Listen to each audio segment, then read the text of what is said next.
I'm so done with this fake shit. I'm so done with you. I'm so done with you. Oh, oh, oh, oh. I be so exhausted. Oh, oh, oh. You don't hold me down for the last time. Baby, I'm someone's drinking me. Wonder if you missing me.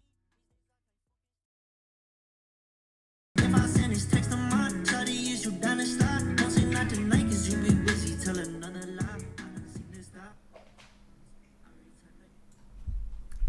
Good evening, y'all. Good evening.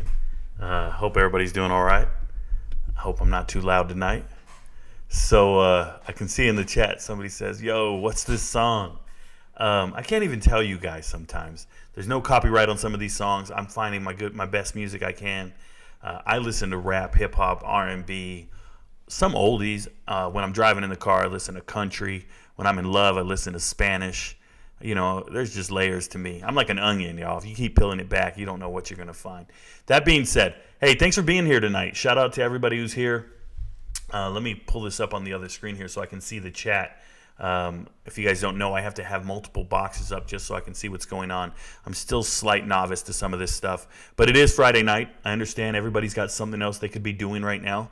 I'm going to go ahead, jump into some breaking news, some things I want to talk about, and then I will start talking about tonight's theme, which is linebackers in the transfer portal.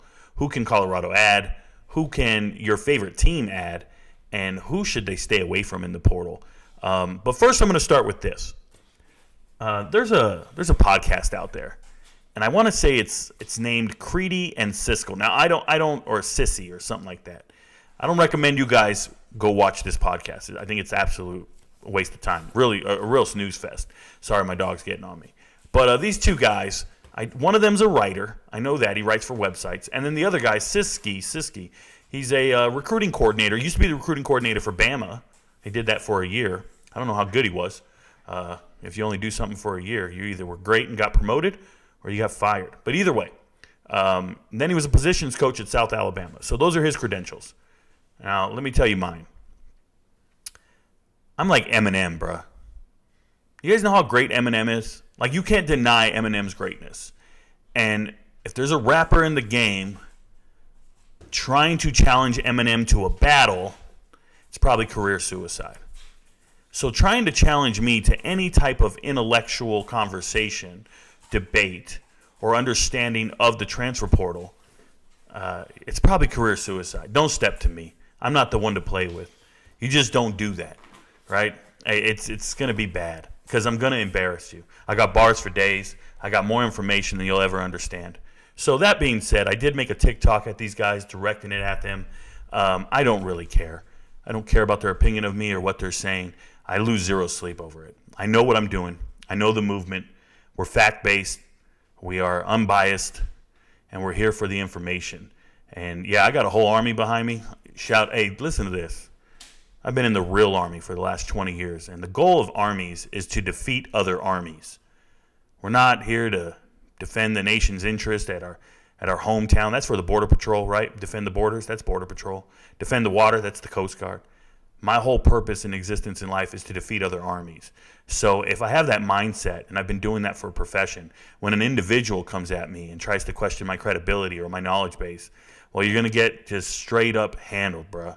It's just the way I'm built. It's what I'm cut out to do. I'm not an army of one. I've got all of you here with me, backing me up. Oh, so enough of that. I don't have any beef with these guys. They're just elderly, tough guys. I understand if you're on the internet and you're talking aggressive. The guy said in a clip, he's like, clip that, make sure this guy hears it, and he was cursing and stuff.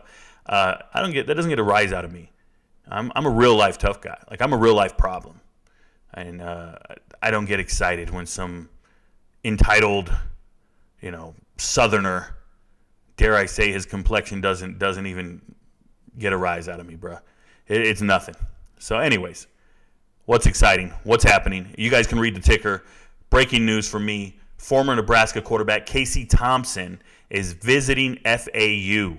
Everybody talked about how he was going to go to Auburn and be the starting quarterback. I'm still under the impression he may go to Florida and be the starting quarterback because he's better than Graham Mertz. but he can go anywhere. Any team that needs a quarterback, Casey Thompson's your guy. He's an actual good quarterback. But the reason I think he's going to FAU for a visit, or the reason he is going to FAU for a visit, is Tom Herman. Tom Herman is the head coach at FAU. This is the former Houston head coach. They did great at Houston, turned that into a head coaching job at Texas. And when he was at Texas, he recruited Casey Thompson to go to Texas. So there's a relationship there. This is a guy he's known since high school. And that's why he's going to get him a visit and show him the facilities. Hey, and if we learn anything from Lane Kiffin, it's not hard to sell, Boca Raton, Florida. The weather's great. The expectations are low. There's beautiful women everywhere. I think no one's wearing anything this summer. Take them to the beach and just walk around. There's going to be nobody wearing any attire. Why else would you pick any other place in America? So shout out to FAU. Good luck. Hopefully you get your quarterback. I know they got one in the JUCO and they had a transfer coming in. But, yeah, that's an interesting story to me, Casey Thompson. Another story is Connor Neer. Connor Neer is a linebacker from Ferris State. Division II, back-to-back national champs, Ferris State. You might know them if you're a fan of Caleb Murphy. I went and watched a lot of film on Caleb Murphy, and as I watched it, he pops on tape. That's the young man who had 26 sacks last year, or 24 and a half sacks last year, set the NCAA record. He didn't get drafted. It's unfortunate, but he was one of my deep sleepers in the draft. So when I went and watched all the Ferris State film, there is a linebacker on tape, two-time, national champ, a guy who looked like he belongs. And when I started seeing the offers, because I saw him jump in the portal, it's Connor Neer. And when Connor Neer jumped in the portal, I immediately thought, oh, man, he's going to get some offers from some regional schools up there. And I was thinking some of the directional Michigan schools, because he's from Michigan. If you didn't know, Ferris State is in Michigan. And I saw an offer from Michigan State, and I thought, oh, my goodness, Mel Tucker's desperate, but that'll work. He can go in there and play some ball. That'll be a great opportunity for this kid. Turns out, it's his final year of eligibility. He got an offer from Oklahoma, and he committed to Oklahoma today, according to his Twitter. Guys, I think Oklahoma already had their three linebackers figured out. Like, they already had their three linebackers identified that were going to start. And, Deshaun McCullough coming in from Indiana, great 5-star caliber recruit and starting linebacker after spring. But if Connor Neer's coming to be depth at Oklahoma, more power to him. You want to get coached by one of the best linebacker coaches in the country. And before he became a head coach, that's what the hell Venables did. He was a great linebacker coach. So it's no different than a DB wanting to go play for Coach Prime at Colorado. I don't blame this young man. Pursue your dreams and go find the best ever. That's cool. Last night I talked about a defensive end, and I'll pull it up here. Let me see if I can scroll up. Last night I talked about a defensive end from James Madison, Isaac Wakuu. He's the cyber major. I like him a lot. Isaac is actually visiting Ole Miss right now. So he's visiting Ole Miss this weekend. We'll see if Lane Kiffin can work his magic, open his pocketbook, and see what they can do. They got to talk to this young man about how he's going to rotate in. Once again, Isaac has offers from everybody. So shout out to him. He's at Ole Miss this weekend. Let me go back down here to these linebackers. And before we jump into the linebackers and the chat, there's one more kid I want to talk about. His name is Joey Hobart. Joey Hobart. Hey, shout out to my brother-in-law. His first name is Hobart Gaboit. Their daughter, my niece, has a birthday today. It's Cinco de Mayo. So shout out to Himiko. I don't know how old she is. Somebody's going to have to tell me in the chat if you know how old my niece is. I'm a bad uncle. I believe they're living abroad right now, living out in the Philippines. But I want to give my sister a shout out and her daughter Himiko. It's Cinco de Mayo, and that's the birthday of my niece. So that being said, Joey Hobart is transferring from Utah Tech to Texas State. Listen, Texas State, G.J. Kinney, and what he's doing there, and I've talked about this in the past, but anybody who's new, I'll bring you guys up to speed. G.J. Kinney is a young, new coach. I think he's 34 years old, okay? He's younger than me. So G.J. Kinney played at Texas. He went to Texas. He didn't play much. Eventually transferred to Tulsa to be the quarterback there. He was good. He needed to try. He wanted to make the NFL. So he moved to safety. He was an athletic kid. He moved to safety, white guy, And he tried to play for, I think he played for the Eagles for a little bit in preseason. Got a little cup of tea in the NFL, and then he went to start coaching, and he started coaching everywhere. He got his first break as a head coach at UIW in the FCS. So he's at the FCS level. He has a lot of respect for the FCS kids, and he goes to UIW last year. He's the head coach, and I think he had just taken over for Eric Morris, who moved up to Washington State to be the offensive coordinator with Cam Ward. So you got UIW, this incarnate word, by the way, incarnate word. You got UIW, this perennial power, this well-oiled machine. Eric Morris leaves with his quarterback, Cam Ward. They go up to Washington State, and they rock shit out, and they do great. Well, they leave. G.J. Kinney comes in, and G.J. Kinney becomes the head coach, and he gets his own quarterback, and Lindsey Scott, right, Lindsey Scott Jr., coming in from Nicholls State, and they go and make a run into the quarterfinals of the, I think they made it to the semifinals, of the FCS playoffs. They had the game of the year, according to me, against Sacramento State. If you want to see that game in its entirety, go on YouTube, search UIW versus Sacramento State, and go watch an incredible football game. You can see the whole thing. They got the full game, not highlights, the full game. Sit down and watch that full game. UIW versus Sacramento State. It's incredible. The final score is 66-63, if I remember correctly. Nonetheless, G.J. Kinney turns that performance as a head coach into an opportunity to become the head coach at Texas State. Goes to Texas State, and he starts taking back Texas. That's the theme. We're going to take back Texas. And he's getting all these great players to come back to Texas. If you were once a Texas high school stud, you leave, and then you come back. You come back, and you're looking for a scholarship. And Texas State's got you. They want to bring back Texas. They want to get all those good players that ever left the state come on back.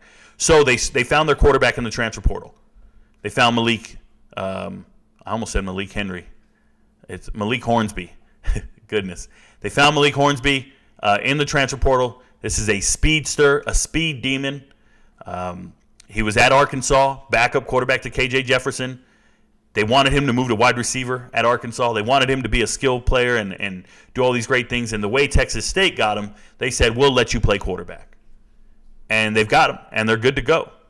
Now they need to find athletes. So they find a speedster wide receiver in Drew Donnelly, transfers back home. He's a 10, 300-meter guy, was at Cincinnati, white guy. I call him White Lightning. I don't know what his nickname is, but he's so fast, and he's coming back home. And now, just yesterday, they sign Joey Hobart, a Utah Tech transfer. Utah Tech, formerly Dixie State. They changed the school's name from Dixie State to Utah Tech. This is FCS level football. And you might think, why are they getting some guy named Joey Hobart? What's the big deal to Texas State? Bruh. Last year, Joey Hobart, 89 receptions, 1,200 yards, 16 touchdowns as a wide receiver. And if you think it's because the competition level was low, don't get it twisted. Joey Hobart did 100 yards to BYU. Joey Hobart's first 2 years were at Washington State. He's a Power 5 FBS level wide receiver. Joey Hobart was the truth at wide receiver. He was at Washington State. He actually played at Washington State. He played in 13 games in 2 seasons. He played. And he was up there doing his thing. Then he transfers to Utah Tech and goes ham. And now he's back at the FBS. And he's at Texas State. He signed. You might know his dad. If you're a football fanatic like me, you know his dad. His dad was Billy Joe Hobart. He's a quarterback for the Chargers in the early 90s. Billy Joe Hobart's son is Joey Hobart. This is the son of an NFL quarterback. His mind has got to be amazing. When I watch him on tape, he looks like Cooper Kupp. Hate to put the label on him. A white kid, but now he's only 5'11", 190, 180. He's not as tall. But my goodness, 1,200 yards, it's the real deal. So shout out to Billy Joe Hobart for having a hell of a son. Shout out to Texas State and G.J. Kinney for finding a diamond in the rough. This is a total gem. I'm surprised it took so long to get him an offer this late in the season, in the transfer portal season, but it doesn't matter. It doesn't matter when you go. It's where you go. And Texas State looks like a great fit for this young man. I think he's going to move the chains. I think he's always going to be open. Hey, let's just call him Waffle House. Let's call him Waffle House because he's always open. I mean it. So enough of that. That's all the breaking news I have for you guys. Before we get into the list here, I'm going to go to the chat. You guys know the deal. I'll catch up in the chat. I'll go back to the list, do 5 linebackers, go back to the chat. If you have a question, if you want to talk sports, if you want to talk about linebackers, if you want to talk about anything you heard, put it in the chat. I don't speak on rumors. I try not to make predictions. But we can have this open dialogue and go back and forth. I encourage it. The more you guys interact with me, the more you become a part of the show, and we'll be here all night. It's Friday night, y'all. TGIF, we got nothing better going on. I'm letting you know now. I actually cheated on my diet tonight. I went out and bought myself a 2-liter of Dr. Pepper because I've been working hard, running trails every day. I put in 5 miles a day. So bear with me. I'm actually going to fill up on my ice while you guys write something in the chat, and then I'll come back and start reading, and I'm going to pour myself some Dr. Pepper. Give me a second here. You know what? In the meantime, let me put some music on for you guys while I get my refill. Let's go. Again, knew what I wanted at the age of 10. No matter story or path, I always knew money was gonna be the end. Did what I want with no consequence. Now we gon' ball at the score again. We not allowed in the store again. I think cause we bought all the clothes again. All of them packages made a ship. Found a new beat and I made a hit. This is the story I started with. We got a boat to the max. Couple bands on my neck. Flying through cash and checks. You don't got a second guess. I know I'ma be the best. I know I'ma be the best, yeah. Same nigga from the block. Same nigga from the steps. Roll the dice, play it twice. You just might lose your life in these streets every night. I know niggas that was getting this chicken, they cooking up. Guess they good in the kitchen. I started off from the street to the city. I'm getting guap, let's go fuck up the city, yeah, yeah. Come on, my nigga, we don't go, my nigga, for all of my doors in the pen. You said you was gang, but you never hanged, and I guess it was a myth. The picture I paint, it's never gonna change. RPG, we gonna win. Spending this cash or run to the back, we can do this shit all again. Come on, my nigga, we don't go, my nigga, for all of my doors in the pen. You said you was gang, but you never hanged, and I guess it was a myth. The picture I paint, it's never gonna change. RPG, we gonna win. Spending this cash or run to the back, we can do this shit all again.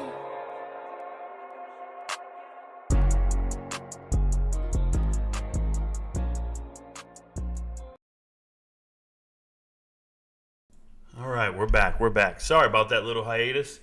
Just needed to step away. I got you guys. Let's go. Let's go. First, new song, Keep That, Eye Candy, Get At Me. Shout out to you, Willie Bobo. Willie Bobo's in here, guys. Always giving me the latest in all the newest music. I appreciate him for everything he is. He's a very consistent viewer of the channel. He's always in here, so get to know Willie Bobo. He does type a little unorthodox. He does say things that most people don't. Most of his comments are somewhat Ebonics related. I'm not mad at him. It is what it is. All right. Donald Robinson, shout out to you out here in Kiev. This man is international. He's got me all over the place. I don't know if I could point Kiev out on a globe if I was looking at it. I could point out a lot of places, but Kiev might be a little too specific for me. I'll just point at, the northern hemisphere or something like that. Yes, sir. 100. What up, Big LT? Good to see you, brother. You guys like some of the music I can see here. Nice. Name this song, bruh. Yeah, man, I'm going to keep all my songs hidden from you guys. Make you guys have to come back or maybe watch the live stream again just to hear the good music. That'll be cool. Just keep watching the intro. It all helps. I need streaming hours. So you guys know I can't monetize this channel until I have 4,000 streaming hours. So what I need from everybody in here is to continually watch my live streams. Go back and watch an old one, watch a current one. When you go to bed at night, just let it play and give me those 8 hours. I need 4,000. So we need to work together as a team, and then we can blow this up. Figuratively, not literally. What up, fam? Shout out to you, Zulus. I got my like out of the way, got my popcorn in hand. All right, shout out to you, Willie Bobo. Shout out to Willie Bobo. He's always pressing for likes. He wants likes on the channel. It all helps. I appreciate it. Got my spiral and fleshy sharpened pencil. Let's get it. Somebody's here to take notes. Easy Sunrise, take notes. Go look for film on Joey Hobart. Go try to find that man. That's one for sure. Let me see here. Yep, like out of the way. Thanks, Willie, for the reminder. There you go.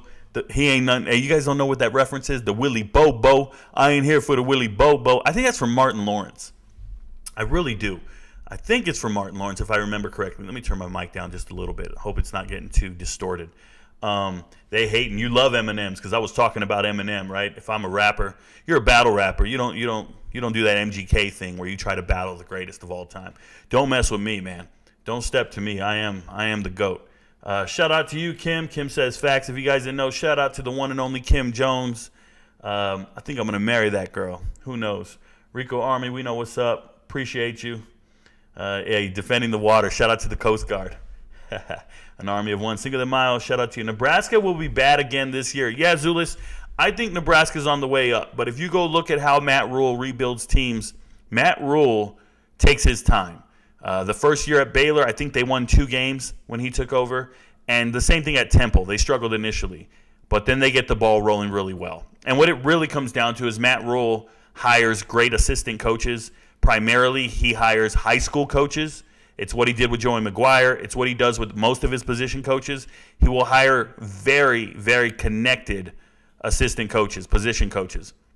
So he goes out and gets the most tenured high school coaches in the area, guys a part of the Coaches Association. This helps them communicate, properly evaluate, and get recruits. They get a good word of mouth. Somebody starts vouching for a kid early. They'll be like, hey, we got a kid on our team. He's a sophomore right now. He's not quite starting, but I think he's got potential in the near future. Stuff like that. So Matt Rule does have a method to his madness. He has a proven track record or proof of concept. I'm with it. Yes, they may struggle next year. But, man, I think they can win 6 or 7 games next year. And is that struggling in your first year for a proof of concept? I think you get people on board real quick if you go to a bowl game, especially if you win it. But being in the Big Ten, if you're fighting for the 5th or 6th best team in the Big Ten, that's very respectable. Trust me. Shout out to Maryland, Iowa, that next echelon of teams, Wisconsin and Minnesota. They're right on the verge of those teams. So I don't think Nebraska's going to be terrible. Another guy I like at Nebraska is Chief Borders. Chief Borders, man, look him up. Look into him. Very impressive young man. He might be all hype, but from what I've seen, that's the kind of guy you want in your locker room. And I think they got a lot of guys like that in that locker room. I think they've changed the culture. So shout out to Nebraska, their players, and their trajectory. I hope it works out. We had them first. Texas Longhorns. Oh, you're talking about Casey, right? You're talking about Casey? And you guys had him first? Yeah, but you let him go, bro. Casey Thompson starts his career there, and you let him go. How do you get the scoop on where athletes are visiting? Cade Bearden. Cade, I read a lot of athletes' Twitters. I read a lot of beat writers, local area beat writers. I pay attention to certain people in the know. I stay away from just rivals 24/7, on 3. Like those major websites are like ESPN to me. They just report things after the fact for some clicks. They don't care to be on top of their game the way beat writers are. So that's kind of how I know visits. Sometimes I will write to them directly on their Twitter or write to them directly on TikTok. A lot of them follow me on TikTok. Because I have so many followers, a lot of the players have shared videos and pushed back around in every which way, and that's how I know these guys. So shout out to them, shout out to me, and yeah, I'll keep working and knowing where players visit. If it's a surprise to you, well, that's good. Come here for the source. Come here for the information and get used to it because we're not stopping. I'm going to keep staying accurate. Make sure you hit that like button. Shout out to you, Kim. What is the guy breaking with the hammer? What is the guy breaking with that hammer? So I don't know what he's breaking. It was like something they were destroying. You get a sledgehammer. You remember back in the day, anybody ever done this? We used to have a car dropped off at our high school. It was like some car from a junkyard. And you would pay like $1 or maybe $5 for 3 swings of a sledgehammer, and you got to destroy the car. It was a fundraiser. I don't know if you guys ever remember doing that. We used to do it all the time, and you'd want the biggest, strongest guys hitting it. So that guy swinging the sledgehammer that you see in the thumbnail, that's Walter Dix Jr. That is a chiseled man. He looks like an Adonis. That's Walter Dix Jr. That's a linebacker I'm going to talk about tonight from Florida State that I think, he's from Orlando really, but he went to Florida State. I think he's a prime candidate to show up at Colorado.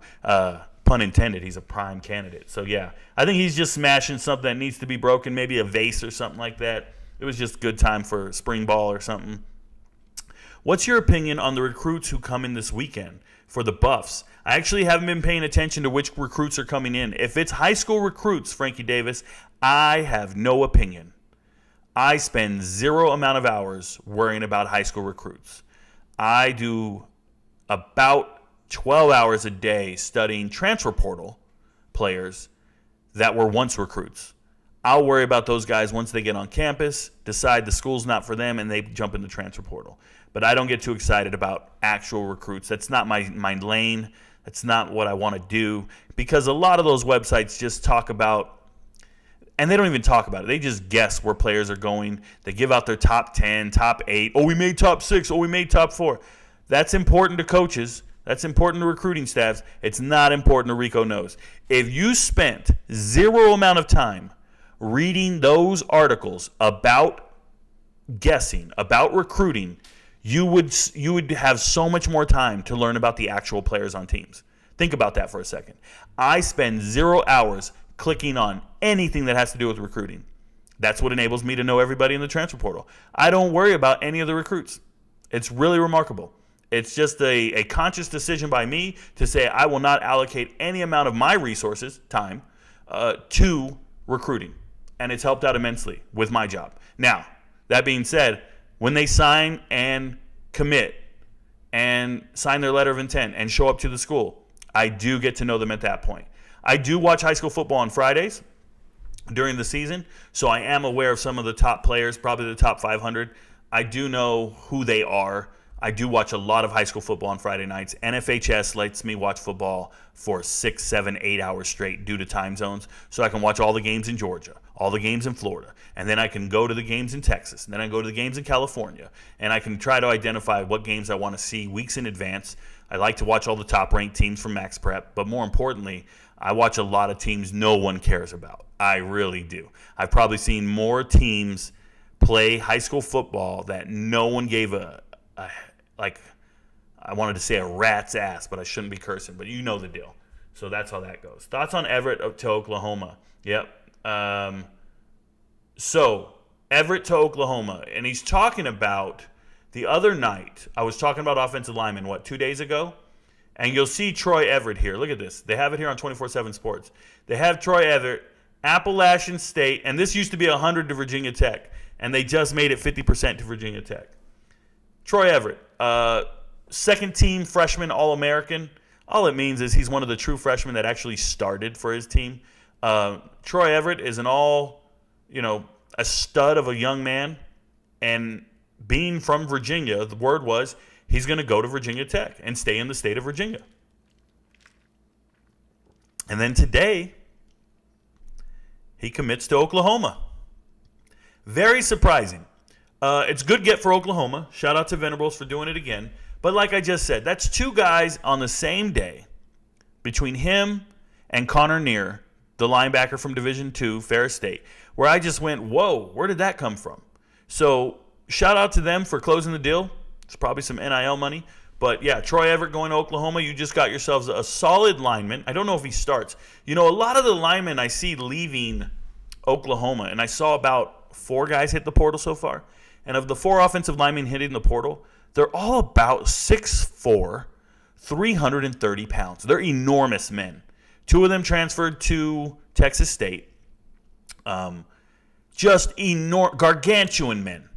The biggest men you're going to see. And shout out to them. But Everett's not quite that same size. So I'm just hoping his skill is appreciated and they give him an opportunity to start and he doesn't go over there and instantly become depth, because that would be career suicide for him. But shout out to the young man for pursuing his dreams, going from the Group of 5 to the Power 5 and going to play at Oklahoma. Oklahoma linemen go to the NFL. Oklahoma linemen go to the NFL. They just had 2 drafted. And you heard I just told you, they have about 3 or 4 in the portal. So there's a vacancy there. There's a lot of room there for people to play. And shout out to him for coming in. He might be, showing up into a situation where he does get to start. So that's pretty cool.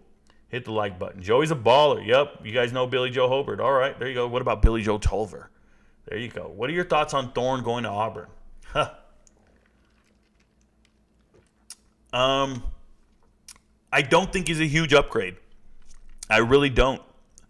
I don't think he's a huge upgrade, but shout out to them for getting fresh blood in there. You want to get somebody in there that's your guy, somebody that you brought in, so you believe in him. It's kind of like when GMs show up and there's already a quarterback on the team.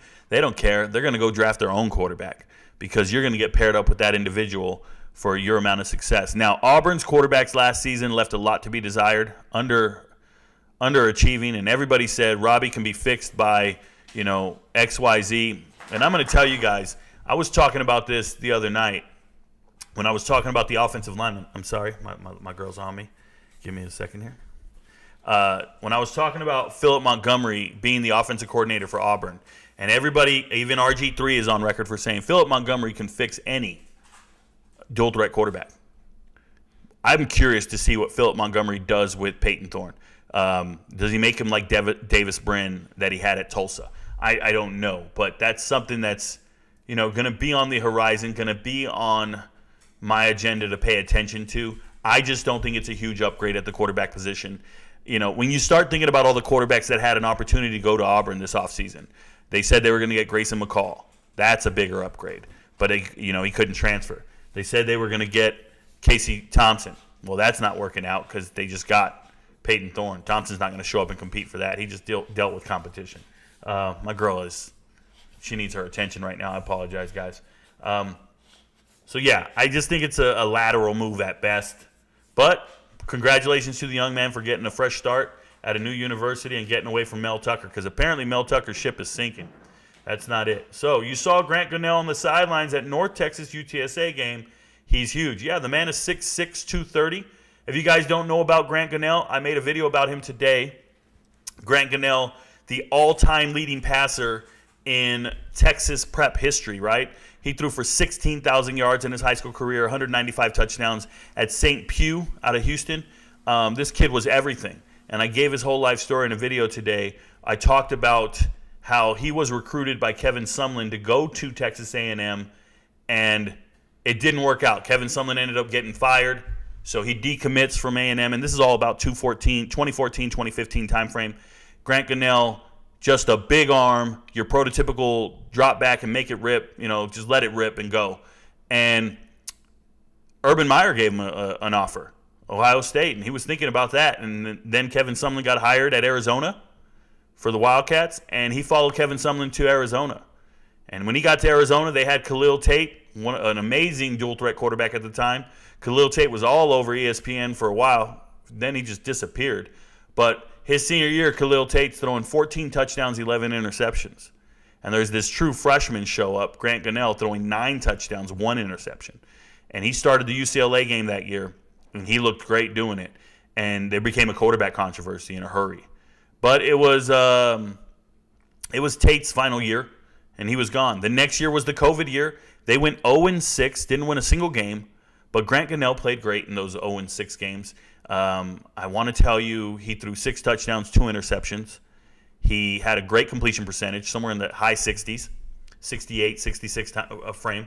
And obviously, if you guys don't remember that year very well, because you were all locked in, and I'm over here, I'm a damn computer. I want to tell you, Arizona lost to Arizona State, and the final score was 70-. It was a lot to a little. It was 70-7 or 70-3. And when you lose to your rival by 70 or 60-something points, you're going to get fired. You're going to get fired.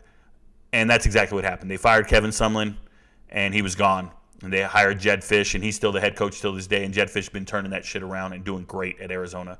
So Grant Gunnell, having 2 solid years at Arizona, then transfers to Memphis. And when he gets to Memphis, he gets injured in the preseason, never plays it down for them.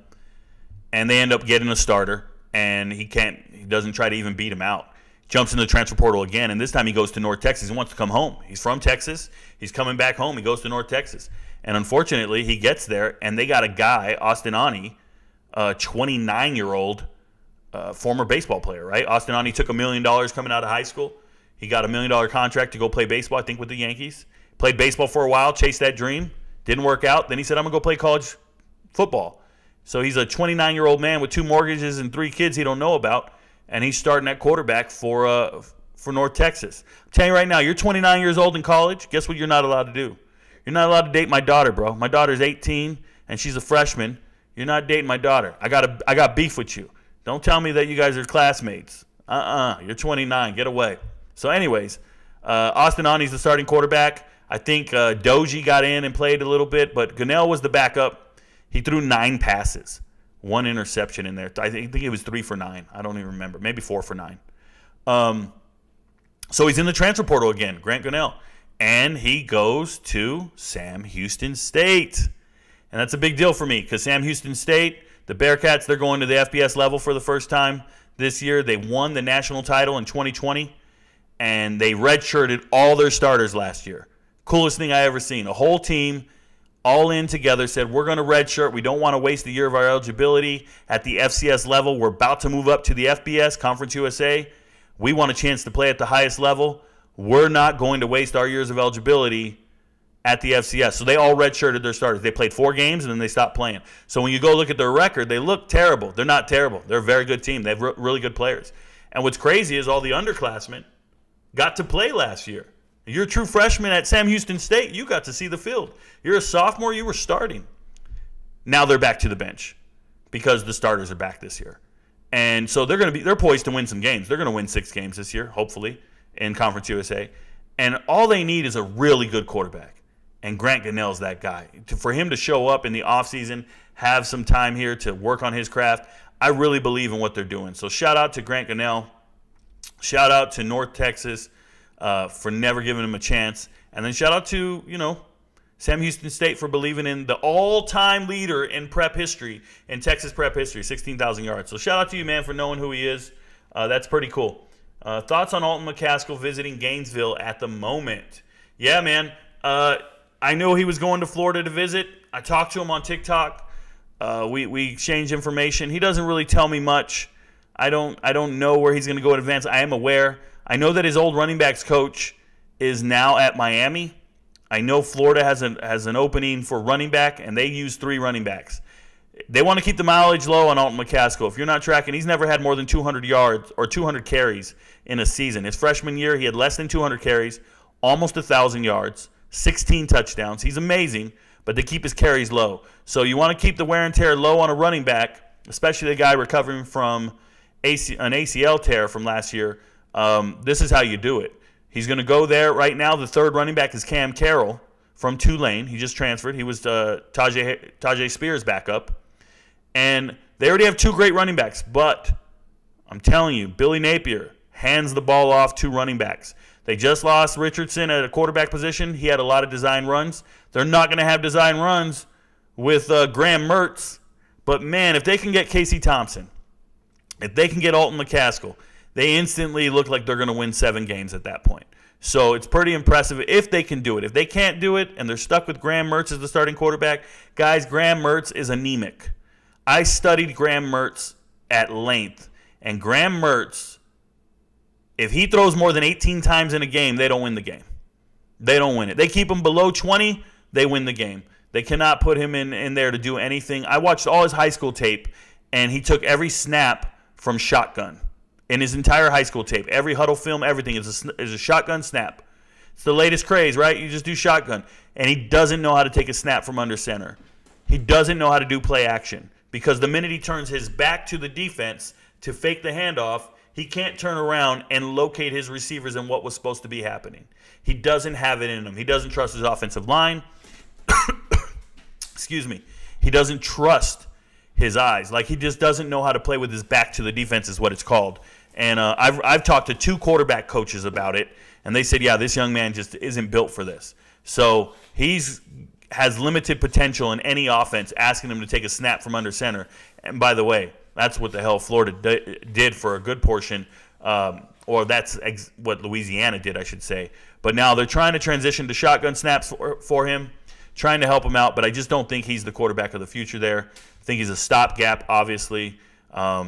Shout out to Kitna he's probably out scoping elementary schools, and Jack Miller is the other quarterback. He can't play football at all.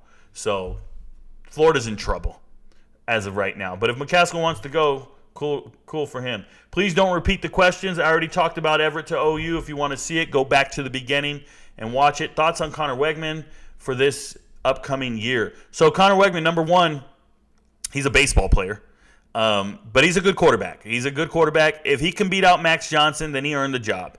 But what I want to tell you guys is I'm more impressed with Haynes King than I am Connor Wegman. And I know that sounds crazy. But Haynes King, for the last 2 years, was at Oklahoma, and it didn't matter who showed up. Haynes King won the quarterback job. Now, did he keep the job? No. Did he earn it? Yes. If you get what I'm saying, they go into fall camp, they're having tryouts, and the alpha dog of that quarterback room is Haynes King, and he beats everybody. So Haynes King transferring to Georgia Tech gives Connor Wegman a chance to just be like the bona fide starter. Nobody's going to pressure you. It's your job. You have it. But is he really that good? Well, we're about to find out. Can he play a whole season? Did he get better in the offseason? They got a new offensive coordinator. It's a known commodity at offensive coordinator. So what is Connor going to do with it? Well, good luck. That's all I can say. And I feel that same way about a lot of Texas A&M players. But for me, seeing a guy like Haynes King show up to the fall every year and beat everybody out in a tryout, I like guys like that. I like guys who are alpha males and can beat everybody in a tryout. Will Levis couldn't beat out Sean Clifford, and he had to leave. And this is why, and he had to leave to Kentucky to be the starting quarterback, right? This is why I believe Sean Clifford's going to make it in the NFL. Sean Clifford doesn't have the luxury of using his draft position to solidify his spot on a roster. He's got to actually battle it out and win the position. And if there's anything Sean Clifford can do is battle it out and win the position. So if you're in camp with Sean Clifford, you got to be looking across and go, holy shit, that's the guy that beat out a second-round draft pick. Will Levis better be lucky that he was a second-round draft pick, because that's going to get him on the roster.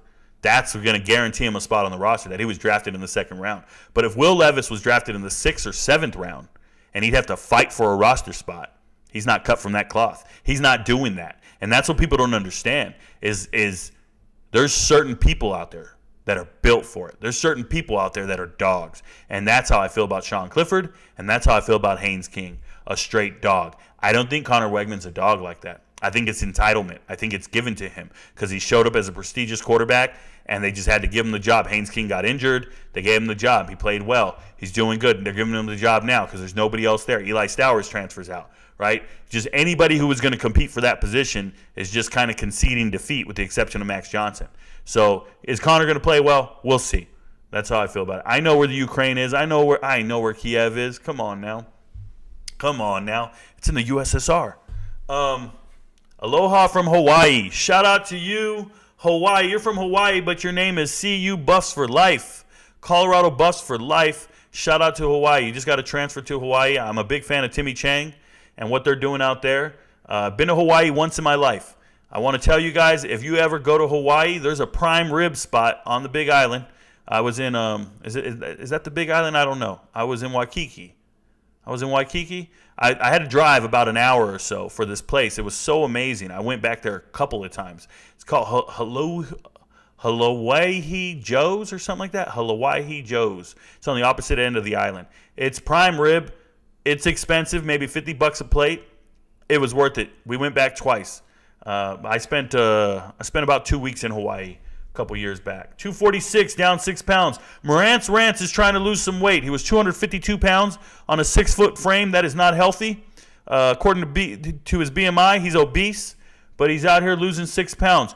It sounds like you took a big shit and took a piss, bro. 6 pounds ain't it. You got to keep working. I lose 3 pounds every night I go to bed. I run 5 miles, so it is what it is. Rico Suave, I finally found you on YouTube. Shout out to you, Leon. Thanks for finding me. Don't go nowhere. Danger Vanessa, encouraging that man's weight loss. Good for you. Let's find the chat here. Exactly. Really don't care for On 3. Yeah, Fedora Cufflinks. On 3, severely uninformed on a lot of things. There's just blank spots everywhere, but 24/7's no better. The two of them combined barely get an accurate picture. I find myself having to check Twitter, check local beat writers and local newspapers, and school press releases. Those are probably the most accurate. A school press release will tell you who they've signed, how many scholarships they have available, where people are coming from. It's just way more informed and accurate, and it's none of this nonsense on these other websites. They got the wrong pictures on people. Ever since I found out 24/7 Sports gave a fake player, a made-up player, 5 stars. They put out a fake name on a guy, and they gave him 5 stars. Think about that for a second. It was made up. You found those 6 pounds Morant's lost. That's not good. Let's go. Did I miss you talking about Connor Neer transferring from OU to Ferris State? Transferring to, yeah, I didn't realize you were doing your live here. Big Tulsa, yes, you did. All you have to do, if you missed any portion of this, start the live stream over and then set your playback speed to 1.25. And you can catch up, and then it'll catch up to us while we're talking here. But you can go back and listen to what I had to say about Connor Neer moving from Ferris State to OU. I already talked about it. Nebraska versus Colorado, who wins in September? Fermented cabbage, you got to know. Kimchi, you got to know. I don't make predictions. I don't guess at things. That game looks intriguing to me. I'm excited for it, but I am not the guy to sit here and make predictions. First and foremost, my prediction or my guess is probably more educated than others, so it's probably worth some money. So there's probably somebody out there looking for me for answers so they can start betting and gambling. I'm not giving out all that free game. It ain't happening. So go watch the game, enjoy it. I hope it turns out the way you envisioned, and I hope it turns out the way I envisioned, because I know it will, because Rico knows. Project Popcorn, you've been told, puts on popcorn. Shout out to you guys. Grab some tea while you're at it. It's a bunch of transfer portal prospects visiting CU this weekend. All right, John Rutledge, that's pretty cool. From what I understand and what I'm excited about, and I talk to Colorado coaches, I talk to Colorado players daily, just so you know. From what I understand, we're pretty excited about the 30th. So the 30th of May, that's the postgraduate tryouts for Coach Prime. Going to have the JUCOs there, going to have transfer portal players there, and anybody who's graduated high school who doesn't have an offer. So I'm really excited to see what comes of that. I know a couple of players, it's an invite-only tryout. I know a couple of players trying out. They've reached out to me in my DMs. I wish them the best. Some guys are very intriguing. Some guys I'm kind of like, hey, good luck. But we'll see what happens. I'll be talking about some linebackers tonight that should probably be trying out. I know that a lot of them are diamonds in the rough, way down there. They're not these guys at the top of the list. Everyone knows these names. The guys they're looking for are actually people who aren't, they're not even talking about them. I was looking at a guy, he played at Robert Morris, and he was like Robert Morris went 0-11 this year at the FCS level. Robert Morris didn't win a game, or maybe they won one game. I watched as much film as I could, and they were losing every game. And there's a backup wide receiver at Robert Morris. He played quarterback in high school. Got injured, went to Robert Morris as a walk-on, earned a scholarship. He's been there for a little while, and he's going to go try out for the Colorado Buffalo. Shout out to him. There's some real underdog stories in there, pretty deep stuff, especially if I don't know you by name. Whew, you're way deep. Where do you think players from UCF are going? I will talk about some of them. Gary Gladden, I try not to guess where players are going. I'm the inverse of that, man. I report where players are going. I try not to guess. I'll let you guys know where somebody's going after they've announced and declared, and then I'll identify the relationship and why they did it and how they fit in that program. But I don't sit here guessing at things. Those are recruiting websites. Those are people who are into rumors. I waste zero time guessing where people are going, and that's how I can stay relevant and know all the players, because I can spend more time doing research instead of wasting time trying to guess where somebody's going. Every now and then I'll give it a stab, but it's not often. Colorado beats Nebraska this fall. My prediction, 28-20. All right, Colorado will win 11 games this year. Hashtag we are coming. Hey, all right. I'm glad you didn't spell that with a U. Hola, Rico. Shout out to you, Cindy. Thanks for always being here.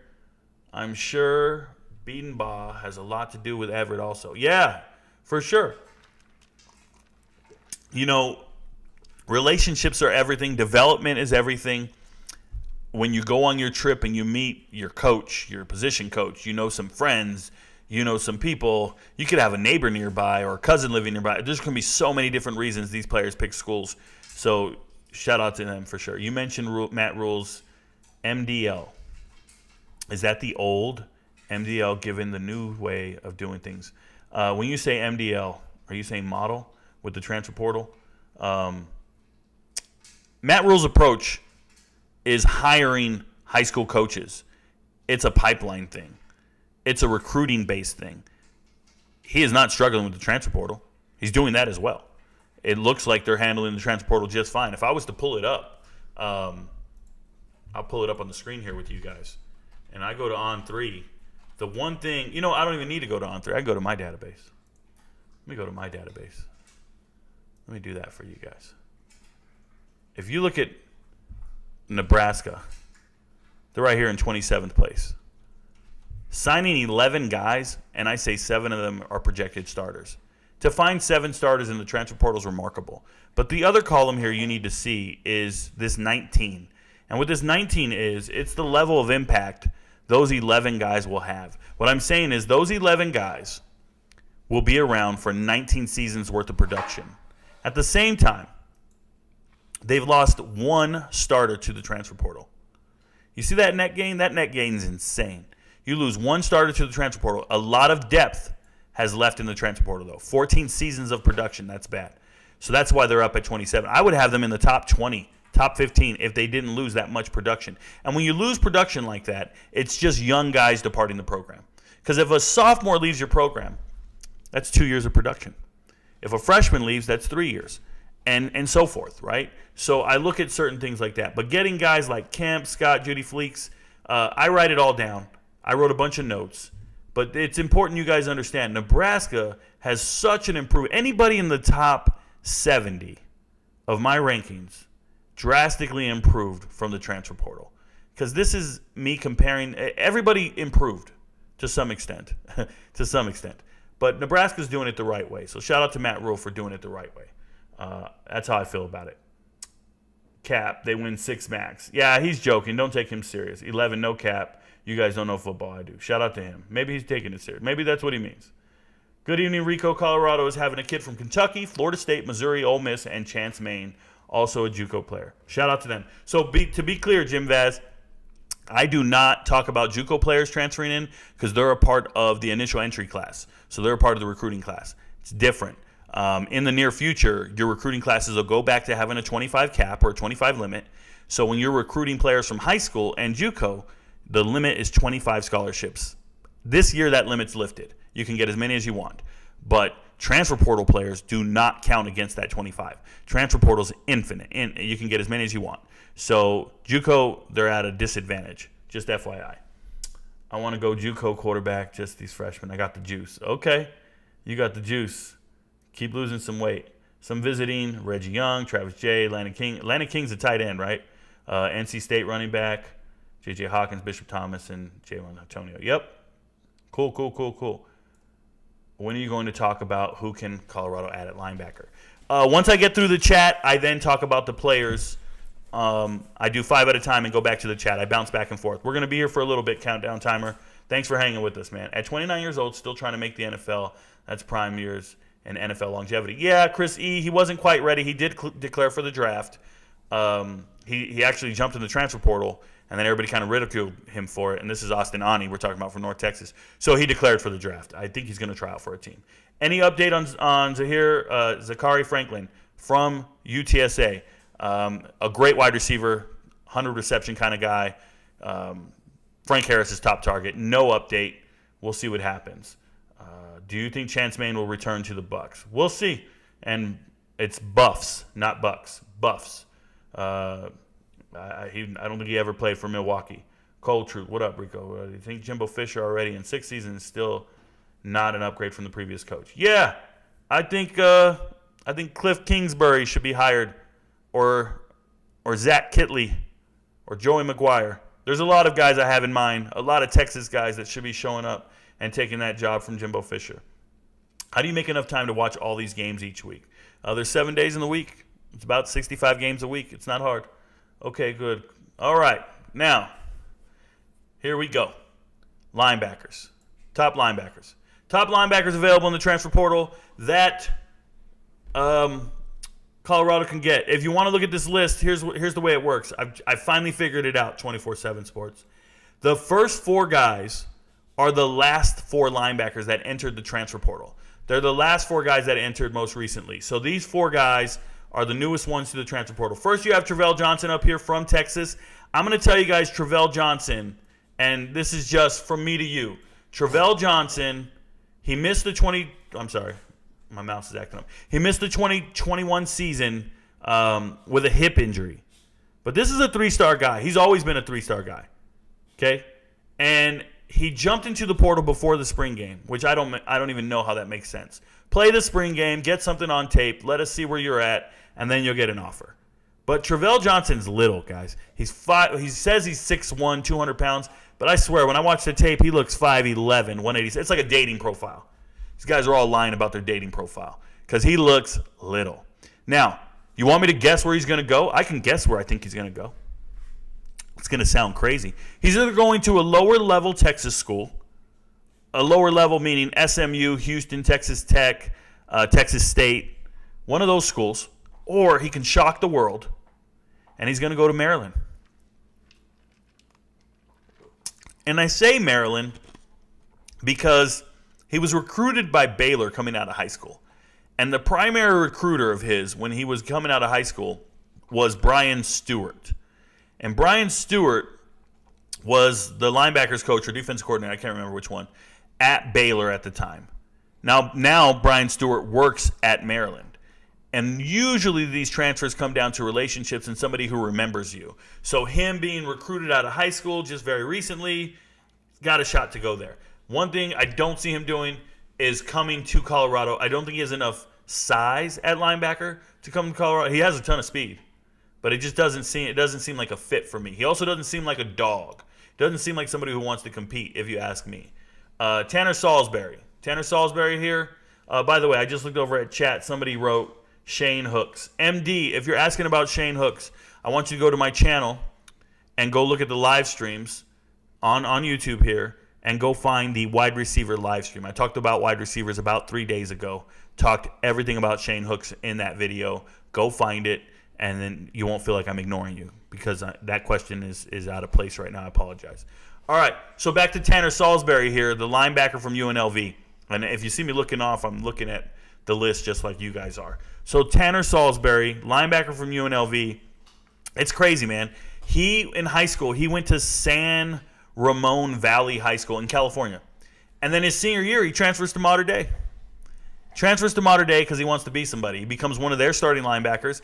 And if you don't know, Mater Dei, top high school program in the country, and he gets an offer to go to UNLV. I don't think he's an FBS level linebacker. He looks it, but he's not it. Like, he's just not. So coming out of high school, he had offers from Columbia. He's a smart kid. Offers from Penn, right? These are incredible institutions to go to. I think he's one of them silver spoon kids, if you ask me. But he should be looking at San Diego State or San Jose State, right? But if you couldn't make it at UNLV, he can't look at those programs anymore. Coming out of high school, he had offers from Colorado and San Jose State, and he was going to be one of these guys that Coach Prime was going to cut. It wasn't built for it. So I don't know where he goes. It looks like he can go all over the country, but I think FCS is more his route. I really do, to be honest. I don't mean to be rude or anything. Then there's Zion Maglii. That L at the end of his name is actually an I. E-I is the way he spells his name. Linebacker from Colorado, just got put in the portal by Coach Prime. This guy looks the part. He's 6'2", 230. He did play special teams at Colorado. You play special teams at the Power 5 level within your first couple of years, you probably can play somewhere. But Zion is he's an interesting kid, man. He did have an offer to Yale coming out of high school. But he also had offers from NAU, Northern Arizona, and Northern Colorado. So what made him think he could play at Colorado, I'll never know. I looked at all the tape I could find. I've been watching a lot of Colorado tape. And I see this guy for about one tackle for about 7 games. They tell me he played more this year. I was looking. He must have been on a field goal block of some sort, something I couldn't see. This is a 3-star kid from Riverside, California. I'm from Riverside County, California, so I want to pull for the kid, but his goal is to own a restaurant and be a chef. He doesn't put anywhere in there that he wants to be an NFL football player. His goal is to own a restaurant and be a chef. This guy is not a meat eater by any means. And then there's Amari McCray down here from FIU. Amari McCray was a stud linebacker in high school. He went to Miami Northwestern, down in Miami. Won state titles and everything. He led the team in tackles. This is a Florida dude. His name on Twitter is, I think it's Running Back Killer 52. It's RB Killer 52. This kid is, he's tough. He looks tough. State champs and all that stuff. But 6 foot, 210 pounds, and I just don't see where he's going to play. I think he's a candidate for like FAMU. I think he's a candidate for an HBCU. Definitely not a Power 5 or Group of 5 guy. Couldn't start at FIU, didn't contribute much, was only there 1 year, and he's out. It could be academic driven. It could be a lot of things. Let's go. We got 4. We got one more. So Terrence Lewis, this is the number 1 linebacker in the transfer portal. Before I go back to the chat, if you got questions, put them in the chat. I'm going to get back there and start answering them. But when you look at Terrence Lewis and you see a 5-star linebacker in the portal, he's got 4 years of eligibility. He's never played college football. He's a 5-star guy. Everybody wants to talk about it. Terrence Lewis, he's been in the portal since, I want to say, October. So he went all through the winter. No one gave him an offer. He's still sitting there. No one's going to give that man an offer. No one. Terrence Lewis, coming out of high school, he was down to like Tennessee, Ole Miss, Florida, Florida State, all these guys. And he chose Maryland. He went up to Maryland. Didn't play. Got injured. So then he transfers to UCF. Wants to come back home. Gets arrested for domestic battery. Charges were dropped. But domestic battery, baggage for days. If you go to his Twitter, he wrote, "I'm still like that. I'm like that." Something like that. It's nuts. So I feel like he's got to go the JUCO route. I feel like he's not going to get an offer, but he needs to remain academically eligible, take college classes, show that he, in good faith, that he can go 24 or 12 months of his life without having to run in with the law.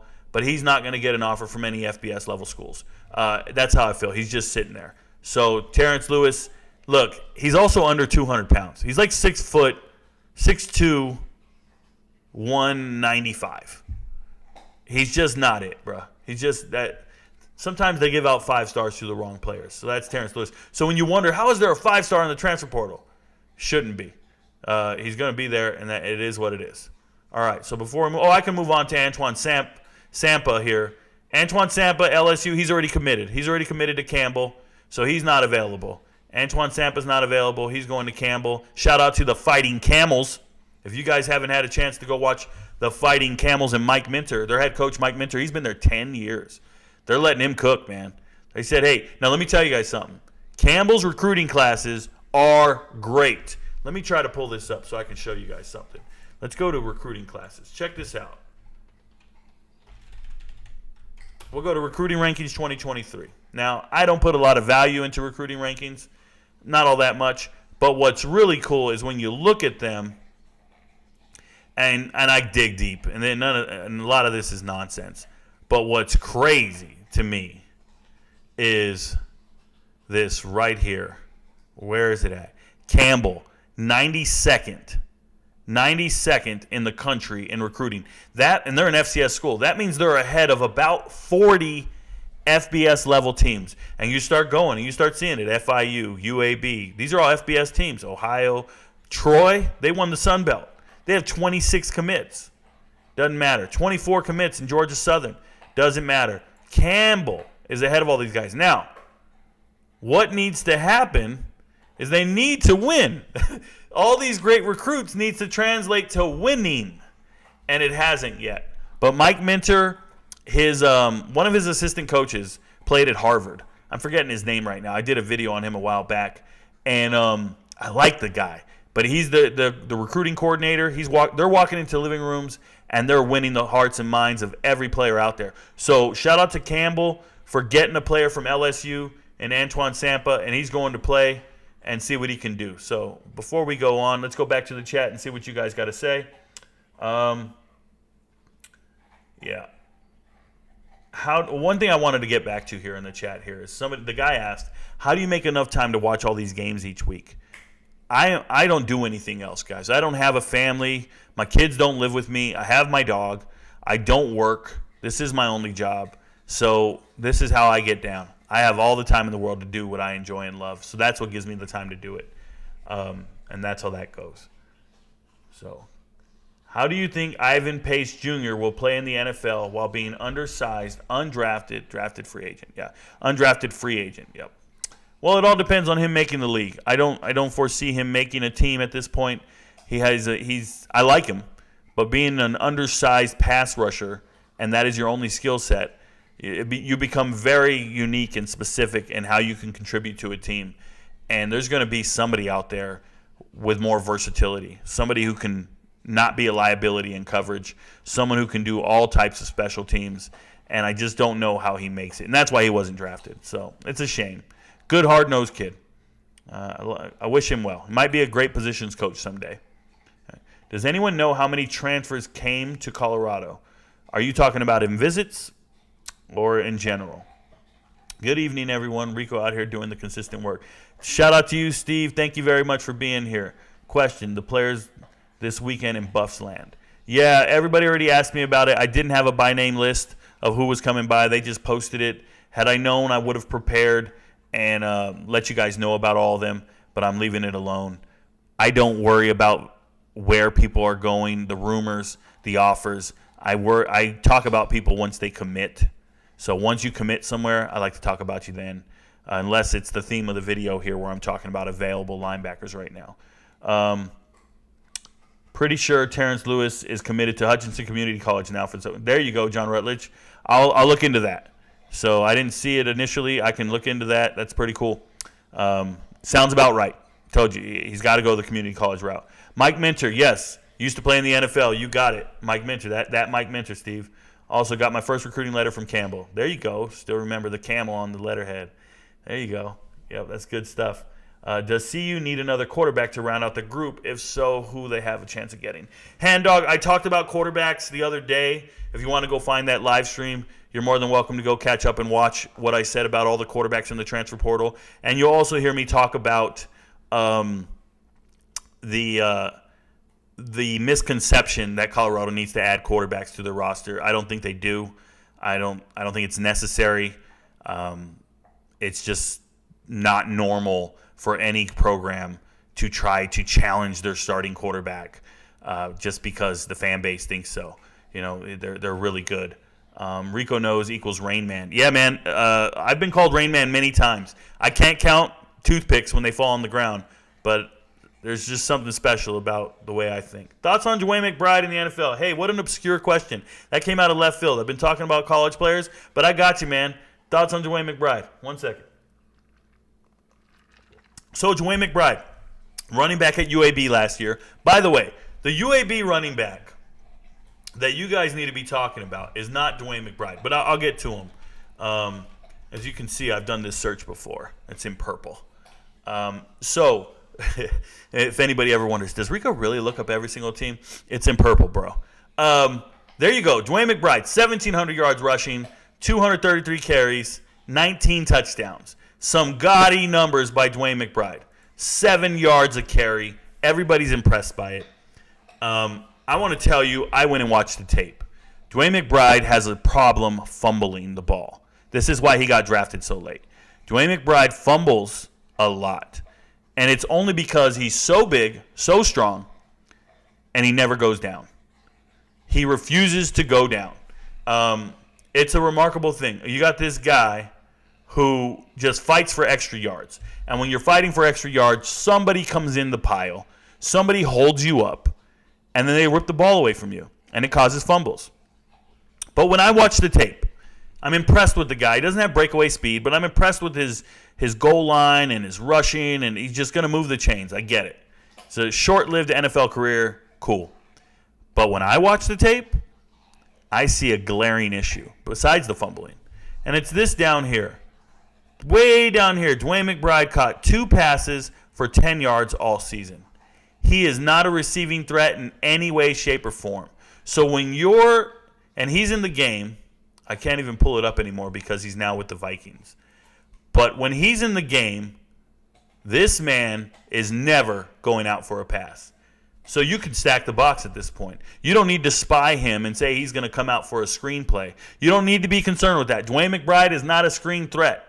And that enables defenses to key in on certain tendencies, to play certain defenses. He's not a threat in that regard. And that's what makes him one-dimensional. When you watch the tape, I'm going to tell you who pops on tape. When you go watch UAB tape, and I've watched it at length, I'm watching Dwayne McBride in his run plays. And then when he gets tired and he breaks a long run, remember, 7 yards a carry, he's breaking long runs everywhere. And he comes out the game, There's this guy right here, Jermaine Brown Jr. Jermaine Brown Jr. is the truth. Jermaine Brown Jr. has the second most rushing yards of any backup running back in the country. He rushed for 948 yards, 8 touchdowns. He also almost had 6 yards a carry. Jermaine Brown Jr., there's no drop-off. Dwayne McBride steps out, and Jermaine Brown Jr. is going to be the starting running back this year. He's better than any running back at Georgia.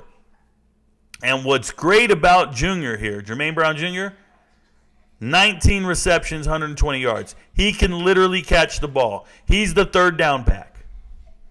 He's the guy. So if you ask me, a lot more NFL potential in Jermaine Brown Jr. than Dwayne McBride. And that's what I saw on tape when I looked at it this offseason and slowed down and kind of focused on just simply Dwayne McBride. Because when I'm watching the game, I'm watching everybody, right? I'm not paying attention to that one specific person. Go back and watch tape. I want you to do this. Go to UAB, look up their schedule from last year, and then just start looking up games of UAB on YouTube. Just find the highlights, find the replay, find the condensed version on YouTube of different UAB football games from last year and watch them. And look for Jermaine Brown Jr. I promise. Did I say Jermaine? I meant Jerome. I've been saying it. No, it's Jermaine. I'm right. Go look for it. He's a beast. That's how I feel about him. Would you agree that the biggest drop-off in talent from starter to second string is quarterback at Colorado? If so, wouldn't this be a reason to see if there's any value in the transfer portal? No, H family. No reason whatsoever. It happens at every school. It happens at every school. The starting quarterback is so far superior to anybody else on the team. It happens at every school. There's a huge drop-off at USC. There's a huge drop-off at Notre Dame. There's a huge drop-off at many schools. Many schools. The value of a backup quarterback in the NFL has people confused as to the value of a backup quarterback in college. The backup quarterback in college is always going to be a true freshman, a redshirt freshman, a sophomore with no game experience whatsoever. You don't have the luxury of having a backup veteran. That's not a thing. They're going to transfer away anyways. For the vast majority of them. If you have a quality backup, they're transferring out to go be a starter somewhere else. It's very rare. So, and it's not relevant. There isn't a single team out there winning the national title because they had a good backup quarterback. Who was it? Alabama did it once in the history of in the last, 20 years? I can't think of anybody else. And not everybody's Alabama. So, that's how that goes. Is there a coach out there, high school or college, that Colorado should add to the staff to help with recruiting? Oh, yes. There's many. To serve as an analyst and all those things. Yeah, there's many, man. There's a ton. And unfortunately, it's going to be a hard sell until somebody gets hired elsewhere. So you're going to need coaches to get hired elsewhere, to be successful and leave, and then you backfill with other guys. But you're not really going to add to the current staff. The staff is what the staff is. They've already hired all their guys. So if you go and Google the staff, I talk to some of the staff. They follow me on TikTok. We share DMs. It's a who's who staff. It's pretty good, pretty big names. So over time, it'll happen, and we'll see who they get. What's the best way to watch film on players? Civilian, the best way to watch film on players is obviously with all 22 film. That way you can see everything. All 22 means you can see all 22 players on the field. College all 22 film is extremely difficult to get. You can pay for it on Patreon with cut-ups, Caddy's cut-ups. You can hope to get lucky and find it in certain places. But what I've learned to do is not stress it so much. Watch the broadcast angle. Don't care. Because when there's a good play or a bad play, there's usually a replay. And you'll get to see it from a different angle. So trust your eyes. Trust your feel for the game, and just watch as much as you can. ESPN Plus is a damn gold mine when it comes to trying to see small school football. They're all on there. The vast majority of the games are on there, so you should do that. Try to find ACC, SEC network games. Try to find every avenue you get, local TV, websites, and things of that nature. So it's all out there. If it's a passion and you're curious, you're going to find it. So there's that. Weekend visitors, details about the players. Yeah, I didn't get the list. I didn't break it down. I apologize. So I really don't have anything for you guys there. Frankie Davis, I'll probably after I conclude this live, I'll start another one and I'll go get the list and talk about it. I don't want to do that right now simply because it's not a part of the title of this video. This is a live stream for the linebackers, and I don't want to hide that in here and then people will miss it. So let me fix myself and make sure I make my own video about just the visitors. Maybe one last before that was Jamel Holloway taking over for Troy Aikman, in 85. Most of y'all were not born yet. I was definitely born, Steve. And you're talking about at Oklahoma.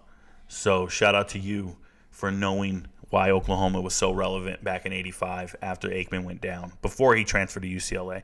All right, back to the linebacker list. And you guys can keep throwing your questions in the chat. I'll get to you, I promise. But we'll get over here and see the linebacker list. So now we got Brandon Jennings here. He's from UCF. Somebody asked about where the UCF guy's going. I don't necessarily know. But Brandon Jennings, it's so weird, man.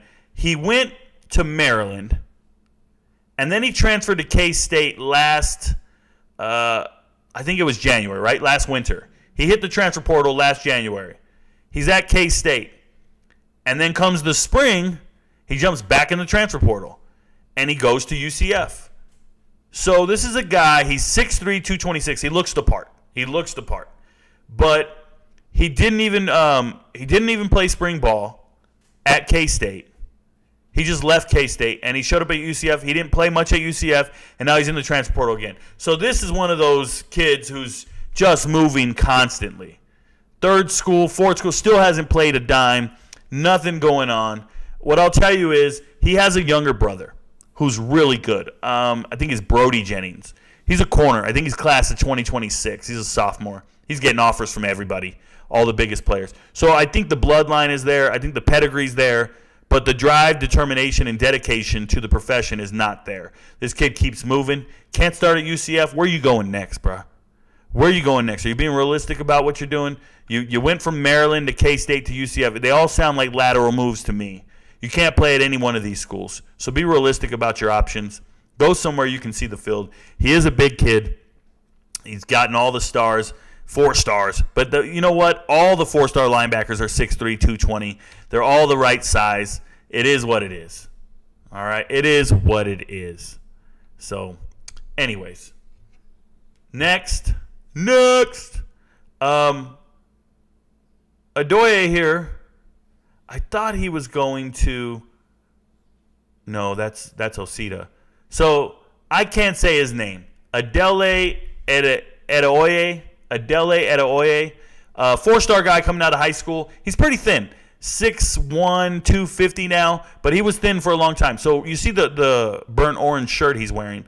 He was at Texas for 4 years. Played, but not much. So he then transfers, and he did play. Don't get me wrong, he played. But and I want to say he started 10 games in 4 years at Texas. Started 10 games in 4 years. He's got a brother, plays in the XFL. I think his brother is Aiden? They all got a bunch of A names. I apologize. Maybe Aaron? They all got a bunch of A. They're all A names. But he went to Sacramento State. And he went and played at Sacramento State, and he balled out. And he got 4.5 sacks last year, or maybe 4. And that was a great Sacramento State team. What's intriguing to me is you hit the transfer portal, and the Sacramento State head coach, Troy Taylor, got hired to be the Stanford head coach. I don't know if he can academically get into Stanford. I don't know. But wouldn't your coach want you, bring you over? Kind of like when Prime brought over a bunch of dudes from Jackson State. I don't know. So we'll see where the guy goes. I'm curious. He's got 1 year of eligibility left, but he's just sitting there. Now here's Prince Coley. Been at Notre Dame. You know what? I'm really hesitant to praise Notre Dame players. For whatever reason, Notre Dame kids are all 4-star kids. For whatever reason, they're all rated really high, and they don't pan out. They don't live up to the hype. And he's about to be a junior. And Prince is a special teams guy. I remember when he committed, it was at the U.S. All-American game or All-Army game. He did that big hat thing at halftime or whatever. And I'm going to Notre Dame. I'm like, all right, man, you're going to Notre Dame. So he was dealing with injuries this spring. He was in concussion protocol. And Al Golden? The defense coordinator for, Al Golden, defensive coordinator for Notre Dame. Al Golden says, hey, man, he's in the rotation. He's in the rotation at linebacker. I don't think he liked hearing the R word, rotation. He jumped in the transfer portal. He just said, I'm out. So one place I think Prince can go, and it's going to sound crazy, but I think he can transfer to Vandy. And Vanderbilt's important. When Prince was recruited, his primary recruiter was Frank Lee, right? Not Frank Lee. Clark Lee. And Clark Lee was the defensive coordinator at Notre Dame. Clark Lee is now the head coach at Vandy. So if you like the kid a lot, get him over to Vandy. If he's good enough. I don't know. Another recruiter he had, I forgot the guy's name, but he's now at Arkansas. And he's a defensive coordinator at Arkansas. So he's got a chance Travis Williams. So he's got a chance to figure some stuff out. Either go to Vandy, go to Arkansas, if they like you. But outside of that, I don't know where else he's going. He's got his options open. He's 6'1", 220, and it is what it is. So there you go. Let's see. King. I can't say his last name. Mel Wakuda, 4-star guy. If you don't know King, King is sitting here, Arkansas State. Now, King is 6'5", 240. King was supposed to transfer. He was at Alabama. He was at Alabama for 4 years, I think. And he was a 5-star guy. They're saying 4-star guy, then he was a 4-star guy. And King transferred to Arkansas State, and he was supposed to go with Butch Jones. He was following Butch Jones to Arkansas State, whatever that's about. And then he just left, and he tried to transfer to Coach Prime at Jackson State last year around September. And then he found out, if you transfer again, you have to sit out the year. So he didn't transfer. And he's just been sitting there. So I thought he was at Jackson State this whole time. King is the type of guy that should come to Colorado. We'll see. But he's a 6'5", 240, a beast of an athlete, Mr. 5-star guy. But he's never really amounted to much outside of being at Alabama, lifting a ton of weights. I think at Alabama, in his whole time there, he had 6 tackles, and I think he might have had like 15 minutes on the field, tops. Special teams here and there, but never really did much. But King's been waiting to transfer. He's sitting in the portal. That's a 4-star guy. We're curious what he's going to do. How many guys have I done? 1, 2, 3, 4, 5. All right, Gabe Stevens, the next one. Now, Gabe Stevens, the first guy I've seen, 4 years of eligibility left. If you don't know, his dad played in the NFL. He was Calvin Stevens. He played for the Patriots in like 91, 92 time frame. He was an offensive lineman. Played with like Irving Fryer and Ben Coates back before they got Drew Bledsoe. So who was the quarterback? Maybe Hugh Millen, I think. Either way, so Gabe Stevens, good bloodline, 6'4", 225, outside linebacker, was at North Carolina for 1 year. He's in the portal.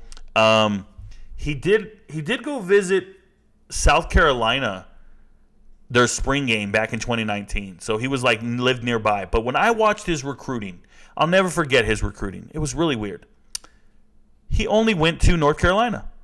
He went to North Carolina for visits. He went to North Carolina for spring day. He went to North Carolina. He didn't care about any other offers. It was all North Carolina. He was all in because he's from Mount Holly, North Carolina. And he was just all in on Carolina. And then it didn't work out. So now he has no other relationship to go off of. And that's sad. Hey, I can do the next one. Osita Ekwanyu. It's not Osita. It's Osita D something. Osita Denma or something. Leaving Notre Dame, another 4-star guy leaving Notre Dame. But he's actually at Charlotte. So he's going home to Charlotte. He has 2 years left. He only played I swear to you, I looked. He only played 8 snaps at Notre Dame. He was in the deep, 4th or 5th string. It was tough. So good luck to him being at Charlotte, going to play with Biff Poggi and what they're doing down there. And then there's Steven Dix Jr. I'll just hit him real quick. Steven Dix Jr., 4 years of eligibility left from Orlando. Orlando. And he's played. He played his freshman year. He played last year. I think he's got 3 years of eligibility left. He's got good academics. He had 44 tackles as a freshman. I think he's good, man. I don't understand where he's going to go, but that to me is a good gem to get at your program if you need him. Florida State's deep at linebacker in their front seven, so getting a player like that to leave is cool. Anytime I see the word Dix, D-I-X, from Florida State, I think of Walter Dix. If you guys don't know who Walter Dix is, I don't think they're cousins, but Walter Dix, Olympic bronze medalist. I think he also might have won the world championships in the 200 at some point, but a great sprinter in Florida State history and in American history. So shout out to him. So before I get to Kari Banton and the rest of these guys, let me go back to the chat and see what you guys got to say. Let's see what we got. Maybe last one before that. Oh, yeah, we saw that. I said most. Oh, my bad. Most. What other linebacker will Colorado add that loaded position? Yeah, I'm calling out every linebacker available. I don't know which one they're going to add. I'm just letting you guys understand how dry and bare the cupboard is. A lot of these guys have issues. A lot of these guys aren't proven. A lot of these guys are injury prone. I like Steven Dix a lot. There might be another issue there. I don't know. Especially if they just got a bunch of Florida State kids in the door, right? It's really easy to ask the Florida State transfers coming in, hey, is he the truth or not? Hey, should we pursue this guy? Is there anybody else on the team in the transfer portal that we should pursue? The players will tell you the truth. We go to practice with this dude every day. He's either built for it or he's not. So we'll find out soon enough. Excuse me. What other? Oh, yeah. Backup quarterback won national championship. Cardell Jones, Ohio State, 2014. Shout out to you. Yep. Some of the major blue bloods have the luxury of having some other quarterbacks in the room, and that's one of them. That's pretty good. Speaking of linebacker, what's your top 5 all-time from the NFL? I'll wait. Linebackers, top 5. Number 1, Lawrence Taylor. Number 2, probably Ray Lewis.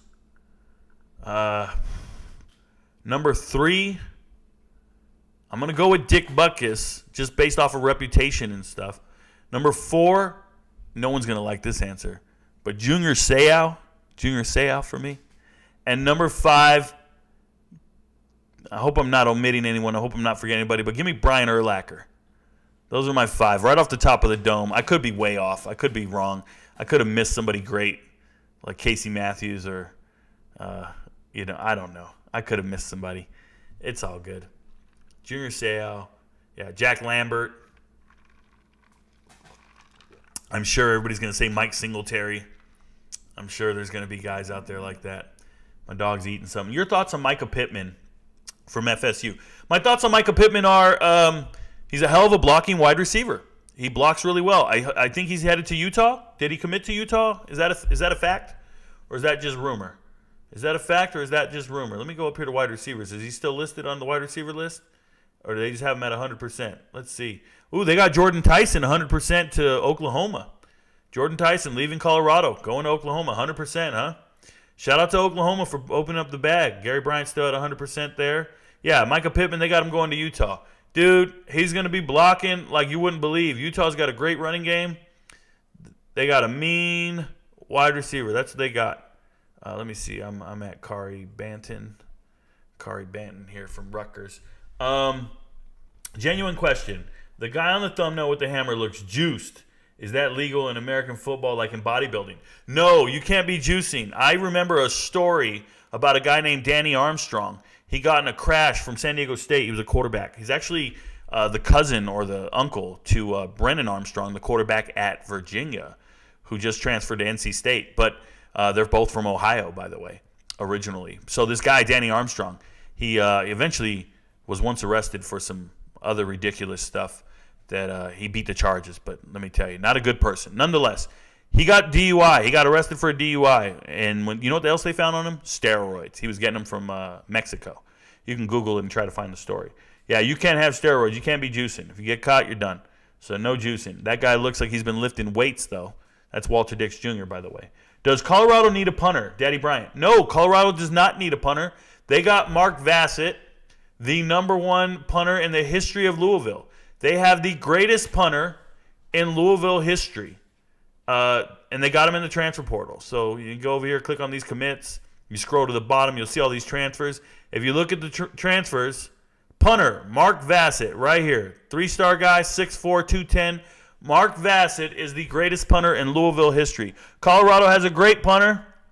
I don't anticipate them punting much, but if they need to, at elevation, this man's average is going to be over 47 yards. Trust. I think his name could have been Aaron. Shout out to Aaron. Might have been a substitute teacher. I don't know. Where is D Nice?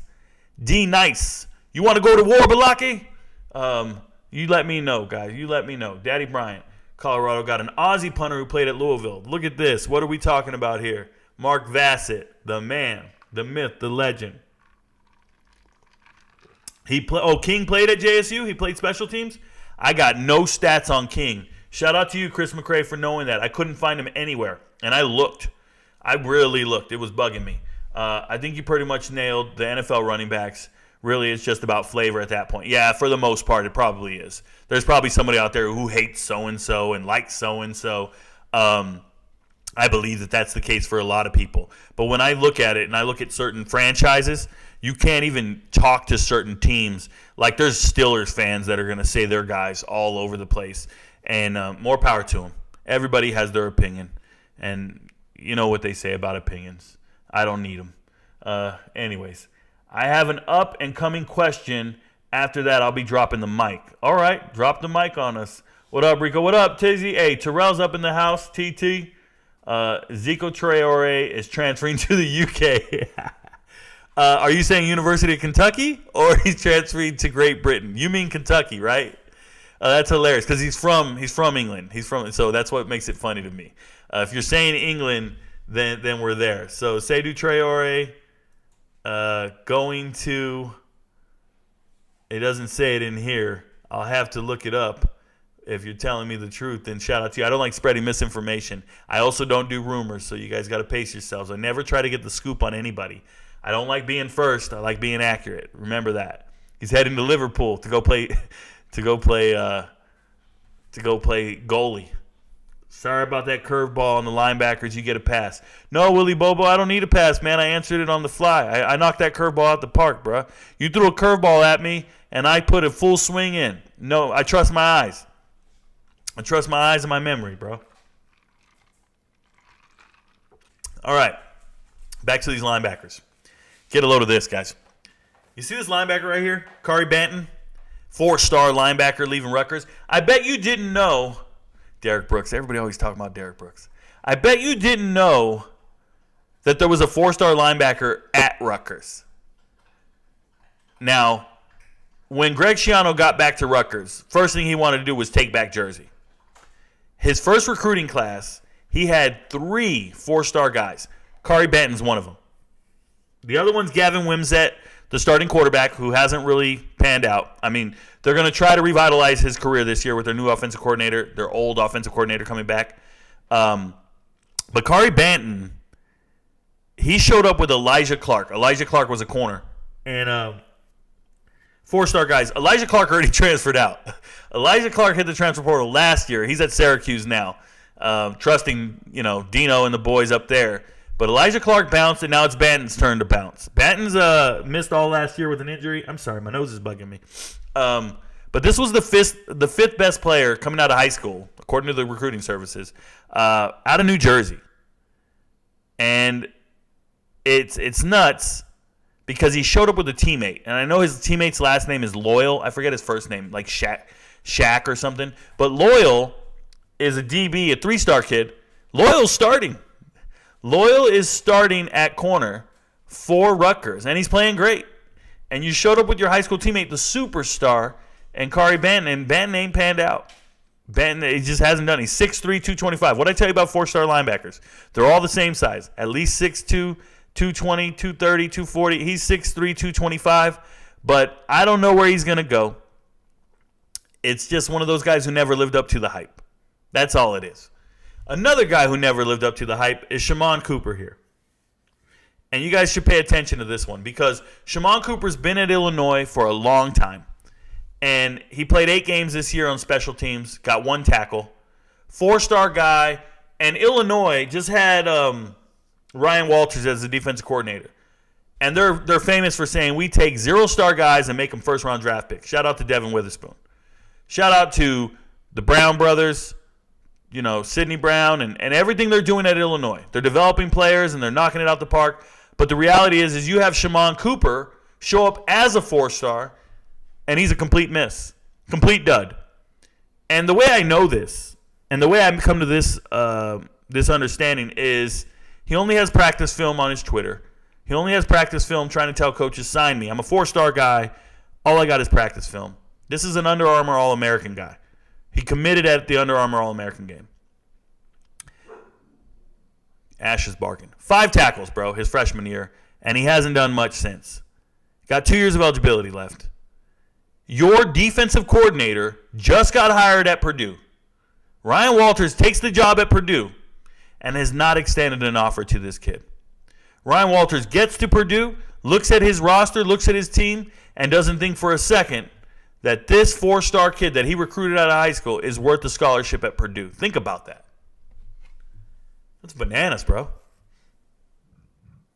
That's when you know you missed in recruiting. The next guy, Derek Brown right here, from Texas. Derek Brown, he's already got 3 offers. Now, he's a 4-star kid from Texas. He just redshirted, 6'4", 220, didn't even play, but he's got 3 offers, and you're going to love these 3 offers. Liberty, Fresno State, and Texas State. And I'm telling you guys, I like all 3 of those programs. I like everything they're doing at those 3 programs. This is a quality young man. I hope he picks the right team. I hope he does what's best for him. But in a few years from now, you're going to hear an NFL draft prospect in Derek Brown. And they're going to be talking about it, and everybody's going to be saying, oh, he's from a group of 5 school. Why are you a fan of him? What's the big deal, Rico? And I'm going to look at you and say, he was once at Texas. He redshirted at Texas, and now he's going to find his way. It's no different from Jake Hayner and a bunch of the other boys. So shout out to Derek Brown, 6'4", 220. I hope he develops into an amazing player. Hope he has a pro career. I really hope Colorado gives him an offer. He's got 4 years of eligibility left. An offer from Colorado trumps all those other guys. Now, is he as good as some of the other linebackers? I don't know. But you got 4 years to build this man. He's 6'4", 220. He was good enough to go to Texas. Just think about it. That's all I'm saying. Just think about it. Have we done 5? Have we done 5 before I go to the chat? We got one more. Itavian Brown, Michigan State. Itavian Brown, Michigan State. His nickname is Tank. He's from Minnesota. He's a defensive lineman now. He was a linebacker. He was a 4-star linebacker coming out of high school. He's not a 4-star defensive lineman. All right. He played it. I looked at his high school tape. It's so impressive. But he's playing at like 2A. I think it's 2A football in Missouri. He's manhandling everybody. It's Missouri, bro. I go to Missouri right now and embarrass everybody. So he looked great. It's Missouri. But Itavian Brown, I think he's got trouble with the law, if I remember correctly. I'm not sure. I don't want to drag his name, but I think that's why he left. Let me double check that. I don't ever want to spread misinformation. How do I spell his name? Itavian Brown. Look at that. It's already in purple. Itavian Brown, accused in tunnel incident. Faces weapons charge. I knew it. He's got a weapons charge issue going on. So you're not going to want to sign this guy. It appears there's no allegation of assaultive conduct. He didn't assault anything. He just had a firearm. Alleged March 17 incident. Possession of a firearm while under the influence. $5,000 bond. Okay. And that's coming out of the Lansing State Journal, a published newspaper and website. So probably not the guy you want to sign out of the portal. I'm just saying. He does deserve a second chance. Some people say, hey, man, you got a right to own a gun. It's America. You got a right to own a gun. Rico, what's your problem? You're right. I have my concealed carry in my wallet. I wonder if he has the right stuff. All right, 5th guy, Harrison Taggart. Oregon. Harrison Taggart from Oregon, for me, quality product. I have an idea about him. He might want to go to a big school. But coming out of high school, he was recruited by Ken Wilson. You don't know Ken Wilson. I do. Ken Wilson was the linebackers coach at Oregon. He's now the head coach at Nevada. And if you go look at Nevada's recruiting class, let's go to Nevada. Check this out. Nevada's going to shock you guys because nobody's paying attention to Nevada. But Ken Wilson, he learned something while being at Oregon as the linebackers coach. And that is recruit the hell out of California. And so he's got all these recruits from California. And more importantly, check out your transfers, bro. He's got 13 transfers. Look at these schools they're from. USC, Cal. Colorado State, Eastern Washington. That's Utah Tech, Cal. And then you see this pipeline from Oregon. He was the Oregon linebacker coach. He already got 2 linebackers from Oregon. He got Brendan Lewis to come be the starting quarterback from Colorado. Got Peyton Dixon to leave Nevada. This is a local kid. Ashton Hayes, local kid from Reno, Nevada, coming home. He was a kickoff returner last year for Cal. Nevada, their head coach, Sean Dollars, he's from Mater Dei, leaving Oregon. He used his Oregon pipeline to get players. And he was the position coach to Harrison Taggart. Recruited him, was his position coach, and now he's a head coach at Nevada. So what do you think Harrison Taggart wants to do? I don't know, man. Sounds like Nevada to me. But we'll see. I'm not making that prediction. I'm just saying that's kind of how it works when I start studying transfer portal classes and the players' movements. I started looking at Nevada saying, why in the hell is Nevada so appealing to all of these Pac-12 transfers? Look how many Pac-12 transfers they got. 1, 2, 3, 4, 5, 6, 7, 8, 9. 9 Pac-12 transfers want to go play at Nevada? Come on, dude. That is insane to me. But it's because Ken Wilson knows how to recruit those pipelines. So shout out to him. All right, before we get to Jamari Budden, let's go back to the chat and let's see what you guys are talking about. Tom Cummings, linebacker from Kentucky. Okay, you're saying he's going to commit somewhere? Derek Brooks, new subscriber, love your analysis and candor. Thank you, ERR. Thanks for being here, brother. That's what we do, man. I'm out here. I kind of like to know what I'm talking about. I want Brandon Jennings. Yeah, Brandon Jennings looks like a good recruit. Looks like a good prospect. Why are there so many 4-star linebackers in the portal? GDAC, linebackers, for whatever reason, they've been giving these guys 4 stars all over the place. And after 1 year at their program, they get discontinued. I hope everybody understands what's happening in the spring portal. I want to make this clear. Your scholarship is reevaluated every single year. So when you're in a recruiting class, it's not a multi-year scholarship. It's a year-to-year agreement with the school. So in the spring, after spring ball, usually, the coaches will see how you perform in spring football, and then they will sit down and have their meetings with you, and they will renew your scholarship for another year, or they will discontinue your scholarship. Now, people commonly refer to this as being cut, but you're not being cut, and they're not taking your scholarship away from you. They're just not renewing it. So you get to finish out this academic semester, and then you're not on scholarship anymore. You can be a walk-on. You can stay on the team.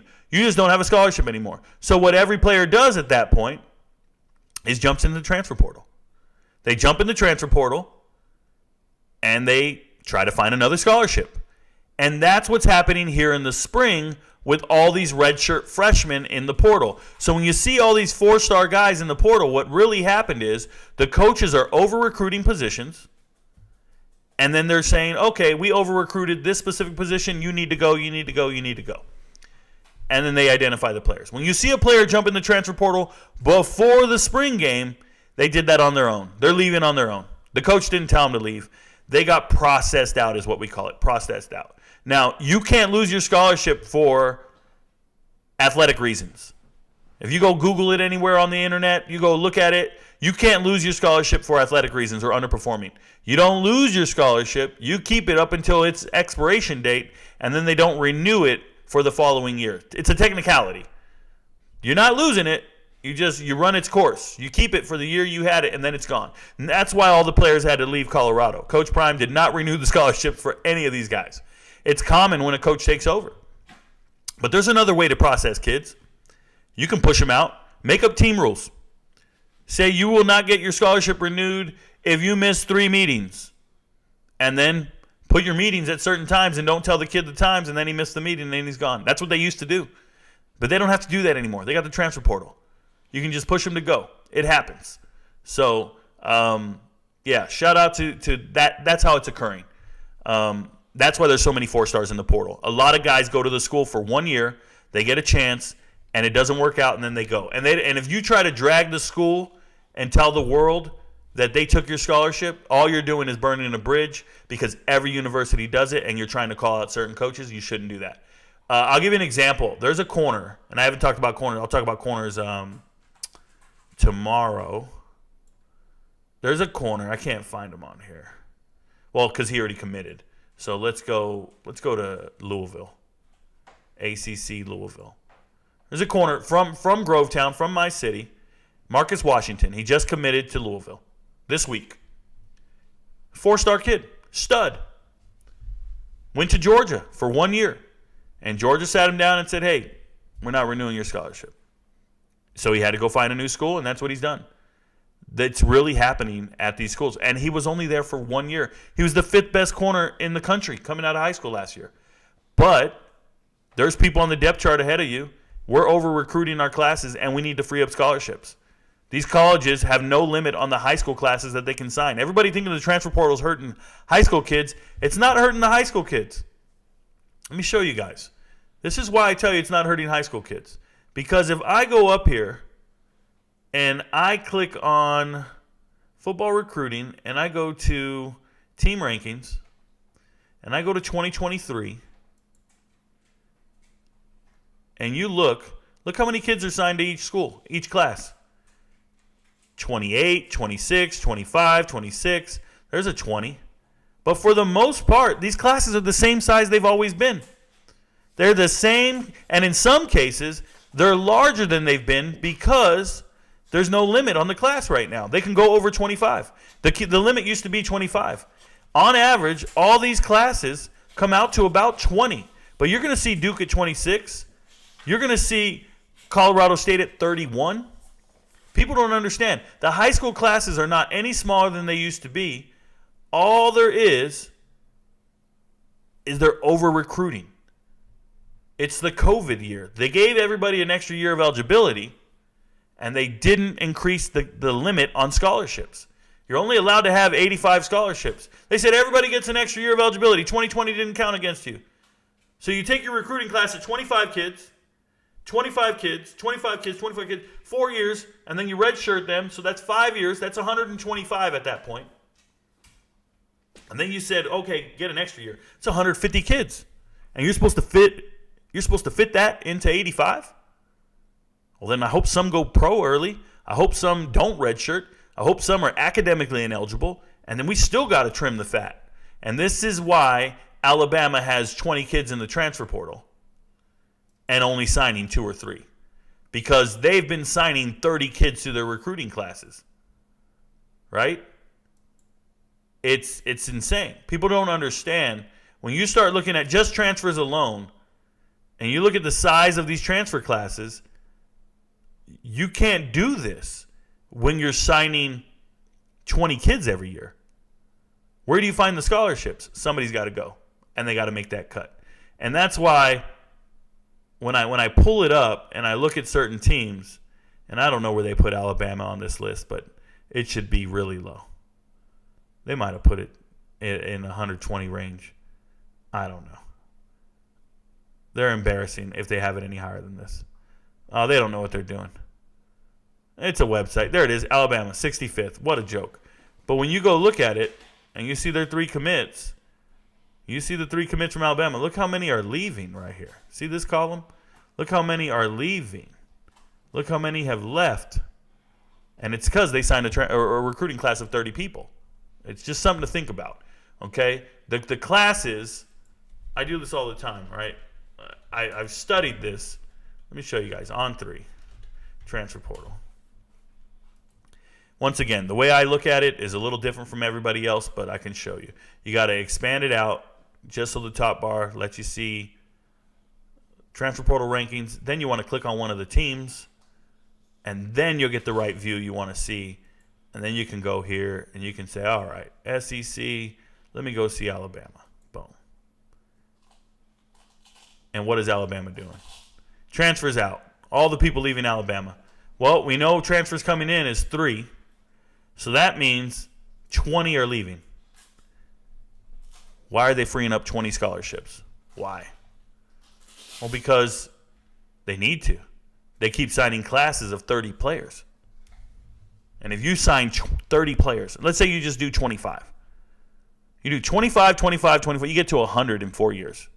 You only have 85 scholarships. You need to lose 20. That's without anybody redshirting. You need to lose 20, and you'll be down to what, 80? So now add another class to that. You're at 125. Now you need to lose 20.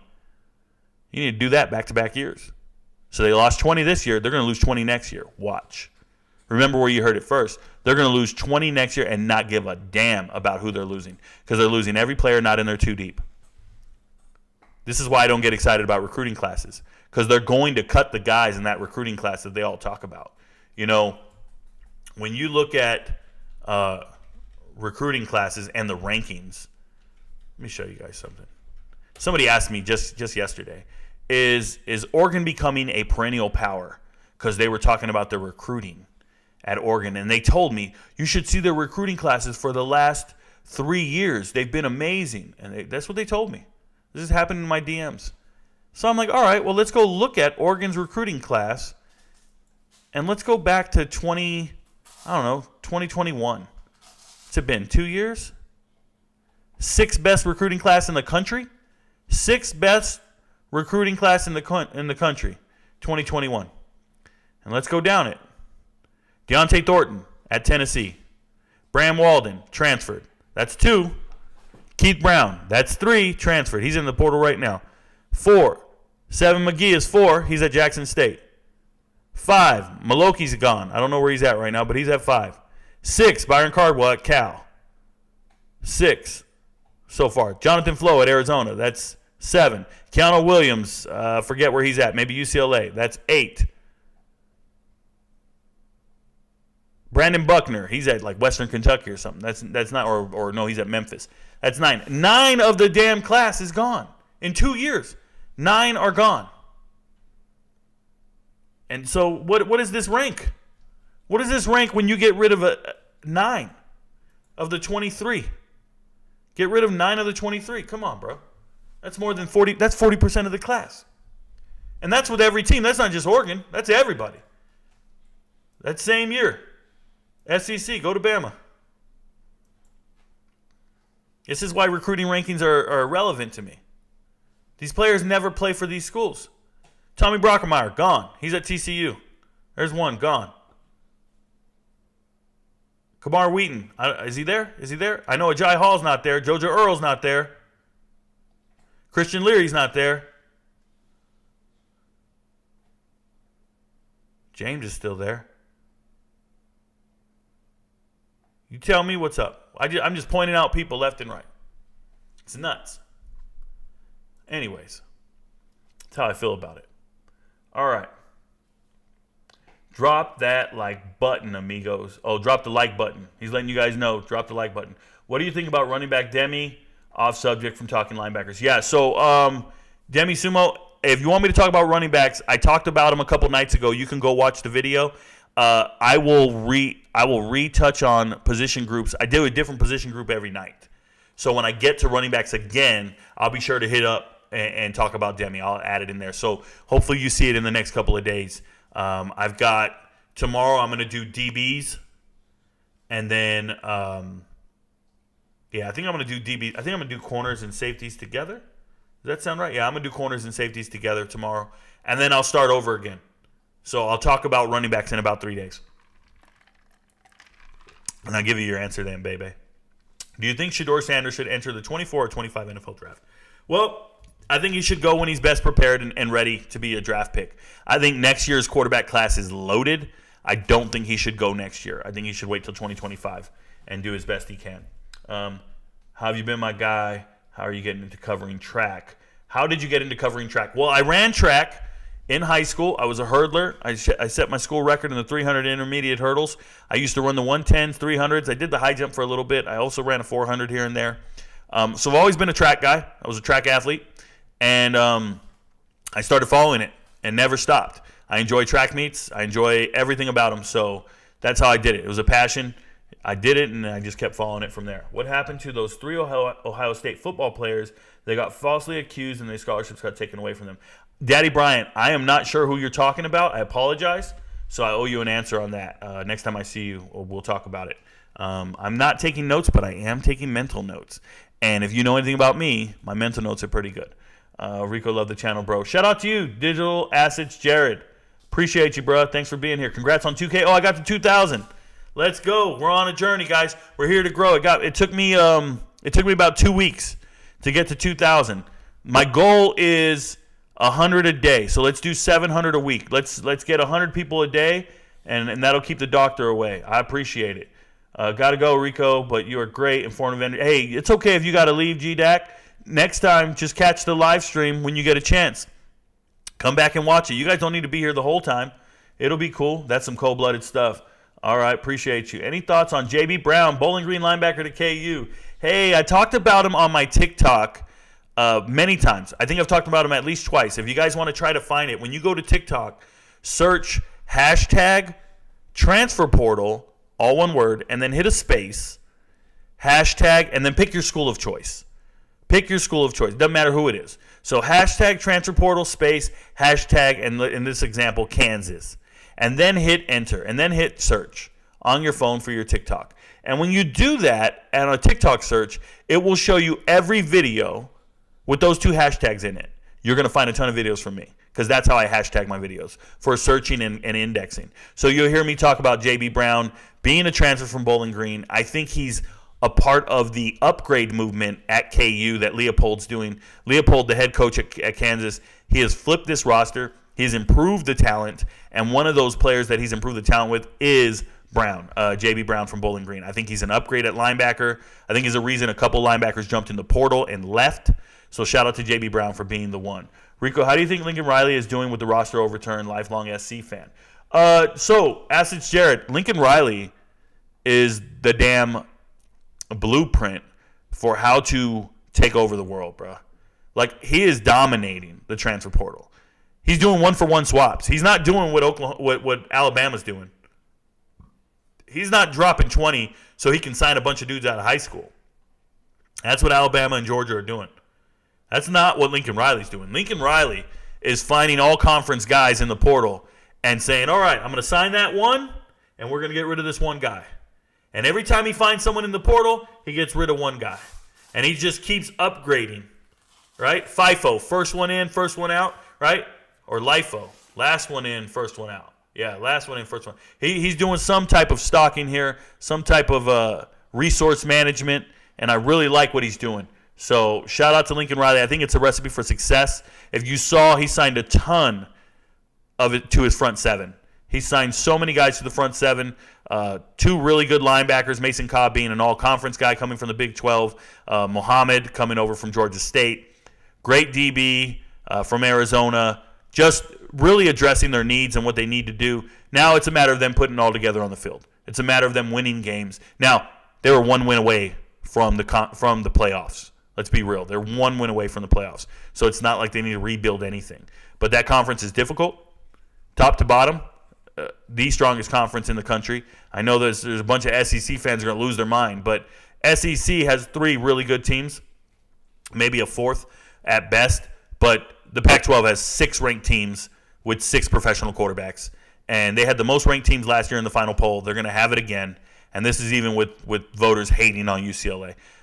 It's pretty remarkable how great that conference is. When Washington finishes 8th in the polls and wasn't in the conference championship game, that should tell you how deep that conference is. So it's very competitive, it's very difficult, and to run the gambit in there. So I think USC has their work cut out next year, but they have the horses to do it. So shout out to them.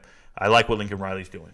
There you go. Daddy Brian is talking about AM Ripe, Amir Ripe. Yeah. I feel you. I know who he's talking about, John Rutledge. I'm with you. Rico is the true. Travis J have character issues. I'd have to look into that. I owe you an answer. Madden franchise, next live, remind me. I owe you an answer. I'll have an answer for you. I don't like to just guess at somebody's character issues. It's either been documented somewhere and I don't remember it or what, but I got you. I'd love to hear your questions to prospective coaches regarding transfer portal and interview processes. My questions for prospective coaches regarding the transfer portal is, number one, I want to ask them, do you think it helps our team or weakens our team? I want to know what their buy-in is. I want to know what their understanding is of the process. Because there's two approaches to the transfer portal. Number one is, does it free up scholarships on your team? Right? Does it free up scholarships on your team? Because people will be like, well, we don't use the transfer portal. Yes, you do. You use it when you allow players to leave via the transfer portal. That enables you to sign more players coming from high school. So shout out to Clemson, Georgia, and Bama for using the transfer portal in that way. Then there's other teams who use it to address their team's needs, their recruiting misses. This is when you're finding a starting quarterback in the transfer portal because you didn't recruit one or develop one. So you go find a starter, right? There are teams that are flipping the entire roster because when you inherited an 0-11 or 0-12 team, a 1-11 team, for those coaches that got hired at those positions, they used to have to try to make something out of those kids and develop them and make them into a winning culture and program, and that would take years. Now you just get rid of them all. Get a clean slate and go get a bunch of guys that you believe in. It's worked for some teams. It hasn't worked for others. It worked for Florida State. Hopefully it works for Colorado, but it didn't work for Indiana. Indiana cleared it out. Oh, it's worked for Ole Miss, okay? But it didn't work for Indiana, so people need to think about that stuff, okay? But yeah, I would want to know if one of my coaches coming on board understands the positives versus the negatives and what's his mindset and if he believes in it and buys into our program, because it's going to be a portion of our recruiting budget moving forward. I believe it's going to be a huge portion, whether coaches want to admit it or not. I think they need to allocate more resources to it. There's too many teams missing on transfer portal players. The prime example is Florida. Florida has had one player in for visits this spring, and they got him to sign in Moten, but it makes you wonder, right? R.J. Moten, the safety from where'd he come from? Moten just signed with Florida. Where'd he come from? Ohio State? Where did Moten come from? I don't know.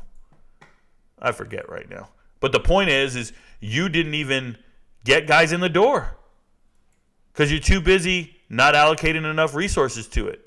And he tried to blame admissions. He tried to blame their vetting process and all this, but that's not how I look at it. This is not the right year. I knew that right away. I'm like, that does not look like the right year of players. Here we go. R.J. Moten. Yeah, Michigan. My bad. John Rutledge got it in the chat over here. But that's my point is that's the first guy to come up to your campus and see your amazing facilities that the boosters paid for. We got to use these facilities to our advantage. I'm sure Florida, the Gators, have an amazing facility. I'm sure it would impress any recruit showing up. I'm sure of it. I haven't seen them. Come on now. You got to get more guys in the door. That's how you get more transfers. They didn't get anybody in the spring because they got no one in the door. You need to find assistant coaches that know how to do that embrace that mindset. It's frustrating. What up? How's everyone doing? You're late. Hey, Southern Heat, go back. Start the live stream over.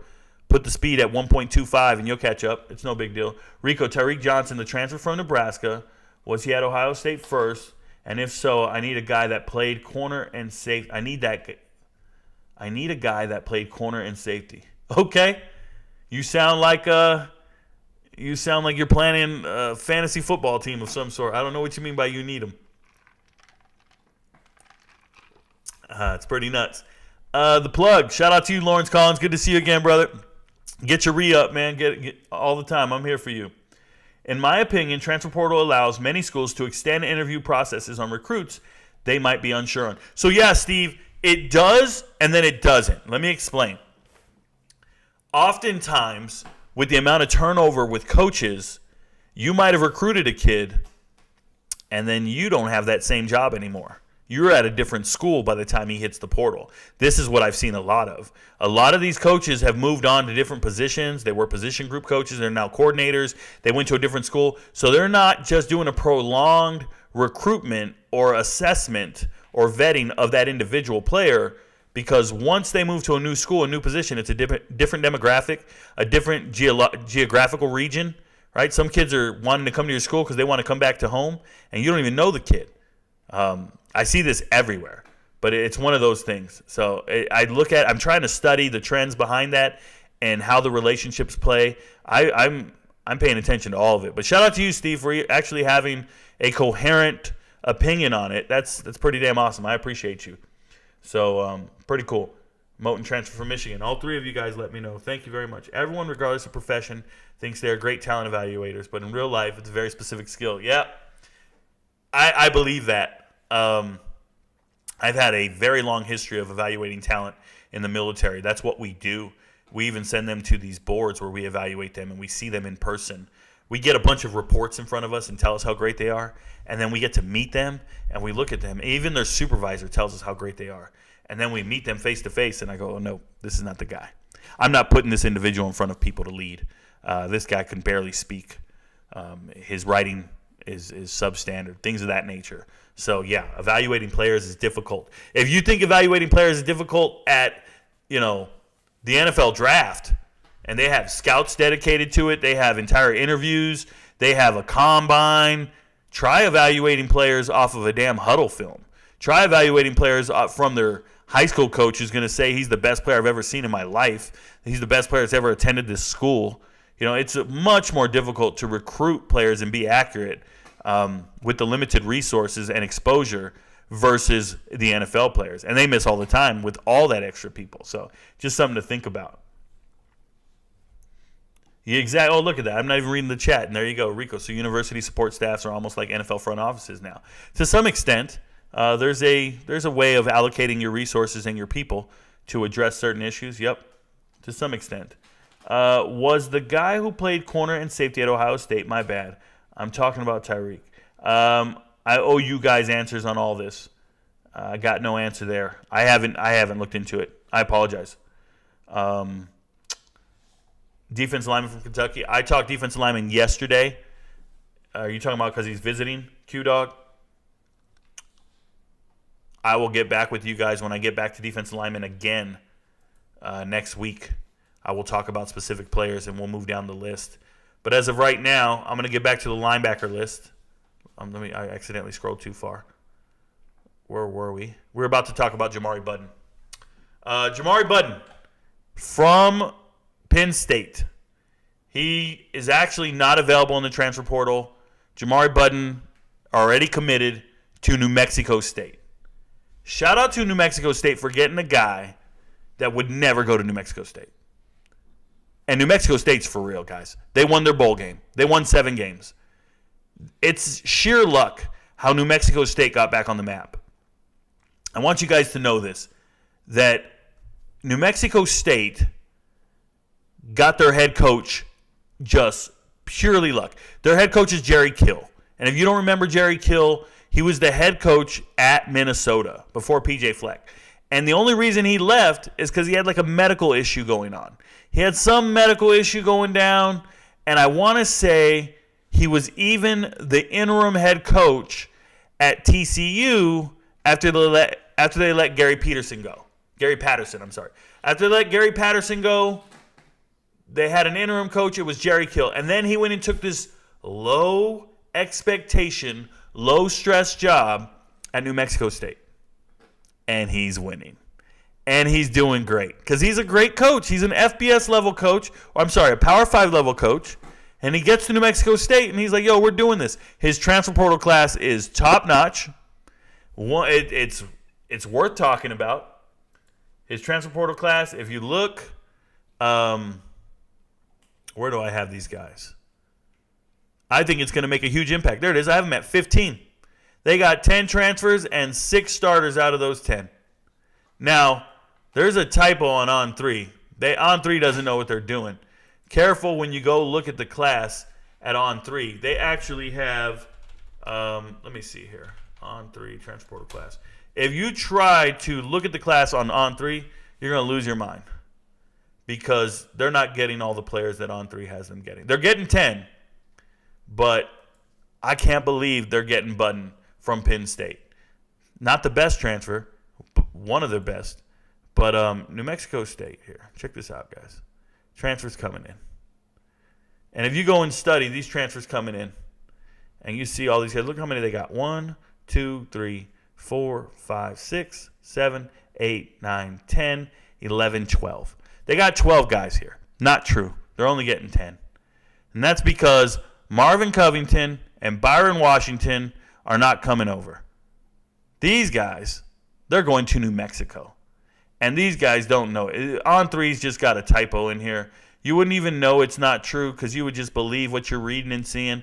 But I actually look into this, study the players, go read up on them, everything I can. And these guys are not going to New Mexico State. They're going to the Lobos. But shout out to Jamari Budden. As a matter of fact, 24/7 doesn't even know he's going to New Mexico State. So how do you trust these websites? One website doesn't even know where he's going. They're saying he's still in the portal. The other websites just got a bunch of gibberish going because they're saying these two players are going there and they're not. That's all I can say. It's nuts. And what's crazy is if I do a search, let me show you something. Let's do Byron Washington. If I do a Google search on Byron Washington, and let's go Byron Washington, and check this out. Let's go Byron Washington transfer.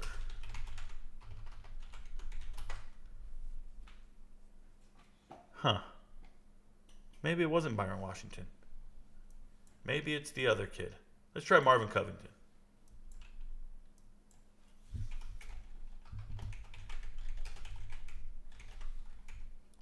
Check this out.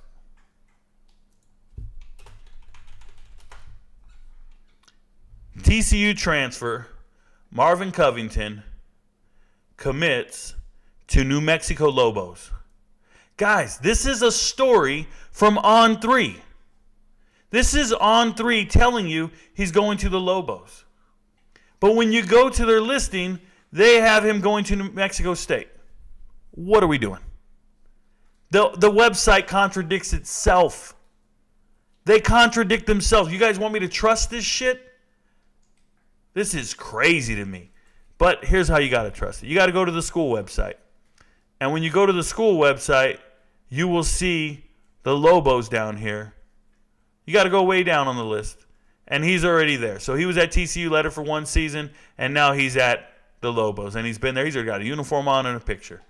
Shout out to On3 for not knowing a damn thing. Thinking he's going to New Mexico State. 24/7 for not even knowing who's going to New Mexico State. How do I win, bro? How do I win? And the crazy thing is how do you discover this stuff? Who cares? Who's looking that deep? Me. They need to hire me to fix all these websites. And that's real. They may be putting in intentional errors to get views. Something, bruh. Something. All right, so Jamari Budden, great linebacker. Not great, but a great recruit. But that's where he's at. Next guy, Spencer Lytle here. Spencer Lytle going to Wisconsin. You know what's crazy is he's still riding the reputation of being a 4-star linebacker. Spencer Lytle went to Wisconsin, didn't do anything at Wisconsin. He was there for 1 year, but he comes from St. John Bosco, one of the top programs in the country in high school. They finished number 1 in the polls this year, but they're usually in the top 3 in the nation. St. John Bosco, Mater Dei, Trinity League, I get it. They're all great. Spencer Lytle was a linebacker there. He already has offers. He's waiting for his school, right? Four-star guy out of Wisconsin. He left. His coach got fired. He wants to leave. So he has offers with UAB, Trent Dilfer and UAB, App State, Miami of Ohio, and Liberty. Shout out to Jamie Chadwell. That man is recruiting his ass off. Every kid I see with offers, they got a Liberty offer. That tells me Liberty has extra scholarships available, and it tells me Liberty's just in the game for everybody. So Liberty's offering anyone and everyone. They're trying to upgrade their roster. Spencer Lytle's going to be on one of those teams here in the near future. We'll find out. So shout out to him. He's got some offers. Cool beans, bro. Bryson Jennings. Speaking of Liberty, Bryson Jennings, 3-star linebacker, one of the highest rated 3-star linebackers you can have. You see that .88889? When you're .89, you are the highest you can be. That's a 4-star at that point. So this is literally the highest 3-star player in the entire recruiting service. Bryson Jennings here. And he's already committed. He's already committed to Liberty. Shout out to 24/7 for not having it, but he's going to Liberty. Let's see if these guys got it. I highly doubt they have it. Maybe they do. Where's Liberty? Liberty's now, did they move to the American? What conference did Liberty move to? They moved to Sun Belt? What's wrong with me? There's Liberty. They're in Conference USA now. They were independent for a while. All right, Liberty. Transfers coming in. Let's see if they got it. They don't have it. Of course. None of these websites know. He's going to Liberty. Trust me. Rico knows. So there's 3. Let's go to Quinn Williams here. We're going to be wrapping up some of these guys. You guys know I like to keep it at like 25. So it is what it is. But Quinn Williams, grad transfer leaving Georgia Southern. I'm going to tell you right now. He played there for 4 or 5 years. I live near Georgia Southern. This man has never stuck out on tape to me. 5.5 sacks his whole career, though. I think he's going to end up at the FCS level. If he wants to show out, if that's why he transferred because he wants more playing time, then more power to him. But this is not somebody that will ever show up at Colorado. He's not built for it, at least not from where I'm coming from. Nah. Frank's here from Georgia Tech. When I talk about Frank's, I want people to know nothing remarkable about him. Small guy, undersized, just doesn't impress me. Artists, not excited. I want to try to get down here to Gore. Gore looks like a guy that should probably be at Colorado. Gore, I think he said he was a DB. I think he corrected somebody and said he's a DB. But he's a linebacker, DB, safety, something. But he's from Duncanville. He's from Dallas. He's from Duncanville. Was 1 year at SMU, and now he's in the transfer portal. More power to him. It is what it is. By the way, Artist does have one offer from Virginia Tech. He's going to UIW. He's going to Incarnate Word, or that's the only offer he has so far. He hasn't taken the offer yet. But he got an offer to go to Incarnate Word. So shout out to Artist for actually getting an offer. These are backup guys who never played at their schools. But Gore, give me a shot here, Gore. Duncanville dude. Looks like a dog. Might go to the FCS, though. So those are all the linebackers I wanted to touch on tonight. I think I just touched on like 30 of them. It is what it is. Let's go back to the chat one last time before we call it a night. If you got any last-minute questions you want to put in the chat, I'm going to give you time to do it. We're down to 51 viewers. A lot of people rolling out. We've been here for 2 hours. It's all good. I appreciate you guys' time. It is Friday night. I understand. I'm probably going to get off here soon and go game with my son anyways. But let's see what's up. What you guys got? So, John Rutledge says, yo, Rico, I just want to say you're the only person I've seen on TikTok who actually knows what he's talking about and is unbiased. Shout out to you, man. I appreciate you. I appreciate the guys coming over from TikTok. If we were to get just 10% of the TikTok followers that I have over to the YouTube, we'd be at 5,000. And we can grow from there. But, yeah, I appreciate you guys for being here. 10% is my goal. Thanks for being a part of that 10%. Major respect for that. I was getting real annoyed seeing everyone talking about Colorado transfers, and they had no clue what they were talking about. Yeah, I see a lot of I'm going to be honest. Have you ever paid attention to how many pages I follow on TikTok?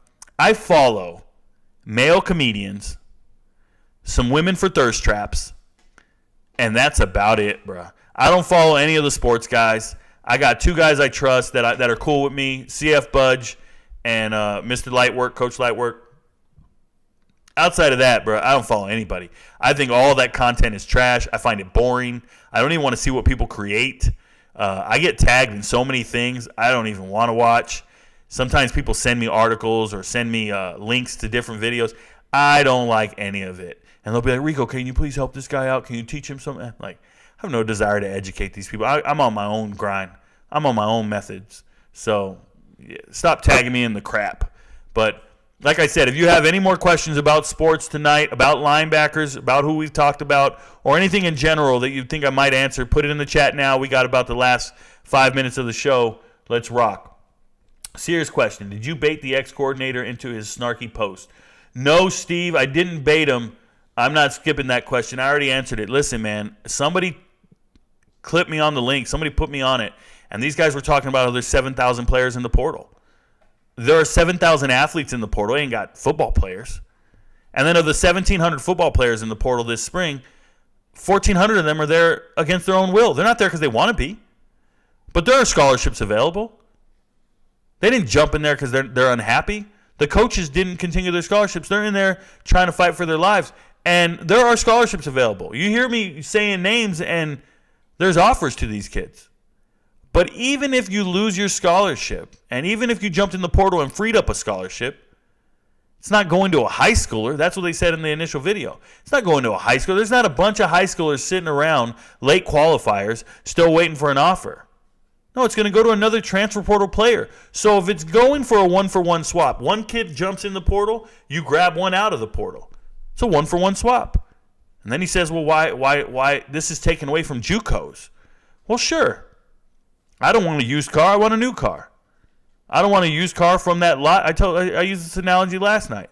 You don't trust Jim's auto sales any more than you do the Toyota dealership. You like known commodities. You like trusted dealerships that you can go and get something from. You want to buy clothes? You go to a nice clothing store, right? Clothes never been worn before. But my goodness, if you're shopping at thrift stores, let me know what's up, man. You probably don't want to do that, all right? I'm just saying. Or maybe you do. Anyways, those guys are bums. Rico, where do you see the future of college football with super conferences and playoff systems starting in 2024? Yeah, I try not to predict the future. I think it's fine. I think it'll grow and evolve over our lifetime. If you had told me we were having playoffs in my lifetime, I would have guessed it. I hoped it happened a long time ago. I want the playoffs. I want you guys don't even know. I want relegation. I want all the conferences dissolved. I don't care about rivalries. I want relegation. I don't want to hear, oh, if you do bad in the SEC, you move down to the Sun Belt. That's not how I want relegation. My idea for relegation is I want all the teams dissolved. I want all the conferences dissolved. And I just want, 13 divisions. 13 different divisions, just like you do in high school football. I want 13 divisions. And Division 1, or not division, because there's Division 1, right? So let's call it sections. Section 1, give me the top 13 teams in the country. Section 2, the next 13, and the next 13, and the next 13. That way you play everybody in your conference or everybody in your section, because that's a big issue for me right now is you're in a conference, you don't play everybody. So you play everybody in your section, only the best teams in your section, and the top 2 teams move up to the next section. Every year, you move up to the next section, the bottom 2 teams move down. Or you have the top 2 teams play for a chance to move up for one spot, and you have the bottom 2 teams in every section play to move down for one spot. But at the end of the year, you'll have 13 sections, 130 teams, and you'll play for sectional championships. It'll be the 13th section championship, and the 12th, and the 11th, and the 10th. It can be done. It's done in soccer all over Europe. It's done in soccer all over Europe, and I think that's the most successful sport in the world. It can be done. But it's an outlandish idea because people want rivalries. People don't know a life without these conferences. I think the conferences are evil. I think TV contracts are evil. I think there's a lot of things wrong. But I'm not crazy. I'm not preaching this needs to happen. It's just an out-the-box idea I have in my head that nobody else wants to hear. So shout out to me. I don't care what it looks like in the future. Maybe they're putting intentional errors to get views. Maybe. Shout out to Steve. Shout out to Kim for knowing exactly what he's talking about. Thanks for still being here, Kim. We're down to 58 people. I know one of them is Kim Jones. I'm assuming you talked about Thorne to Auburn. You think that's a good move for him and the team? Yeah, I think it's a lateral move. I don't think it's a good move for anybody. I think it's just a move. You ever seen somebody just doing shit just to do it, and it's not really that good? It's not really that much of an improvement. I can't think of an analogy right now, but it is what it is. Bosco's an immediate stamp of approval. You think St. John Bosco is an immediate stamp of approval, but then explain DJ Ungalele to me. Explain Josh Rosen to me, because he's from St. John Bosco as well. There's a lot of flops from St. John Bosco. There's a lot of flops from Mater Dei as well. I don't give a stamp of approval to any school just based on where you went to any kid because of where you went to high school. I don't do it. So many people do it. They're, he went to St. Thomas Aquinas, got that Florida speed, yeah, and it's like, nah, man, calm down. Calm down. I've seen flops at every high school for the last, I've been studying this for 40 years? 30 years? Yeah, 30 years easy. I've been seeing flops everywhere, bro. So it is what it is. Incarnate, Texas pronunciation, will get you a cowboy hat if you get it right. Incarnate. Incarnate word. Great insight. Just subscribe to your page. Keep up the great work. Thank you, Kevin Pryor. Thanks for being here, man. I'm doing what I can. I'm doing the Lord's work. I'm glad you guys are here just watching me. I'm just one man. You ever talk sports with somebody at a barbershop or something? I'm no different. I just know a lot more than those people. That's all it is. Rico, have you ever thought about coaching football? So, Grant Hodder, I used to coach youth football. I am a football mind. Yes, I should be coaching at some echelon of football. The problem is I want to run the entire program. I can't be just a coordinator. I need to be the head coach. I've been in charge of entire organizations in the military for so long now. It's hard for me to play second fiddle. So it's hard for me to get back and just be a positions coach or just be, some type of coordinator. So I might have to humble myself in that regard. But I actually don't think I need to. I think a new high school needs to be built tomorrow, and they need to hire me. And I'll start my program from the ground up at a new high school or at a collegiate place. But I have a real football mind. And people have heard it. People have seen it. I break down film certain ways. I give tips on how to do things. That's why I like breaking down the high school film. I'm probably going to do one of those every week, break down a kid's high school film and try to help them. I understand every position group. I understand every role that comes with coaching. I've been around coaches my whole life. I've been around the game of football my whole life. And it's who I am. It's ingrained in me. It's very natural. So sometimes people hear me break down film and say things, and they'll be like, whoa. Like just the other day, I was talking about offensive linemen, and I was talking about – now, look, I never played offensive line.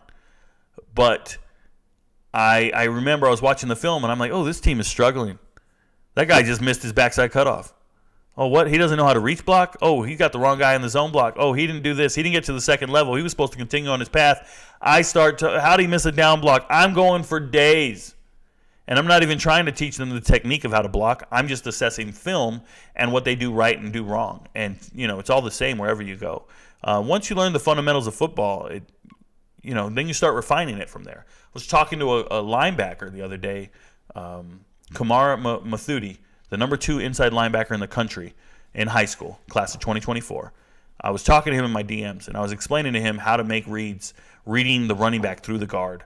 And there's triangle reads is what it's called as a linebacker. And I was just explaining the fundamentals of this stuff to one of the best players in the nation.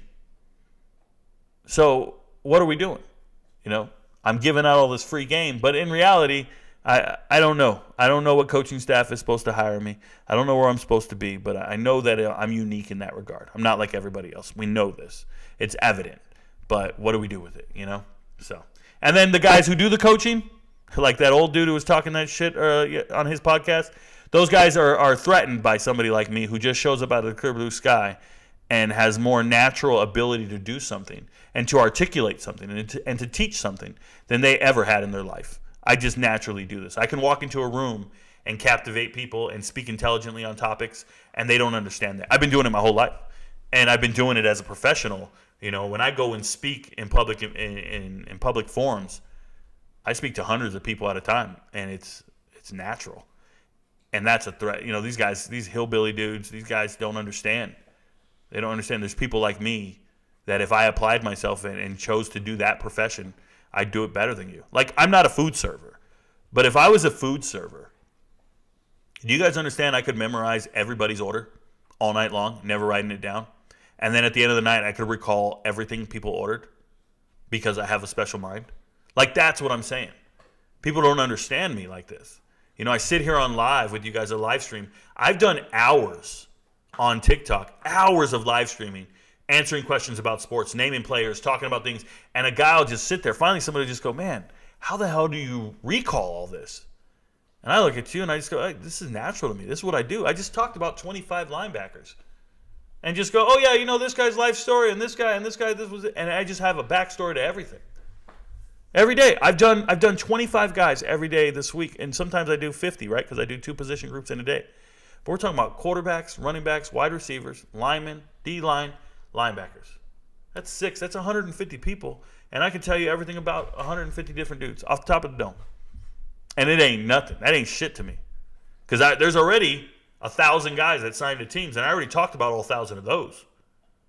Right? I already made videos on all those guys. These are the guys I'm waiting to make videos on. These are guys who haven't signed anywhere yet. When they do sign, I'm making more videos. It's the nature of who I am and what I am. So, want to be a coach? Sure. Want to be a media personality? Sure. But for now, let's rock this damn thing on YouTube. Let's get to however many subscribers we need to get to, and let's blow up. And let's do it with integrity, credibility, accuracy, sense of humor, right? Let's do it right. So don't shoot the messenger, man. It is what it is. I felt like you were playing chess and he just figured out that there was a transfer portal. It felt like you were playing chess and he just figured out there's a transfer portal. Yeah, that guy, he's important in recruiting, I guess, at some university a long time ago. It's cool, man.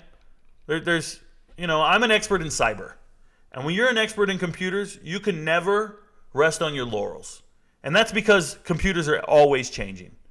If you're an expert at a tank, like a tank has been the same thing since the 70s.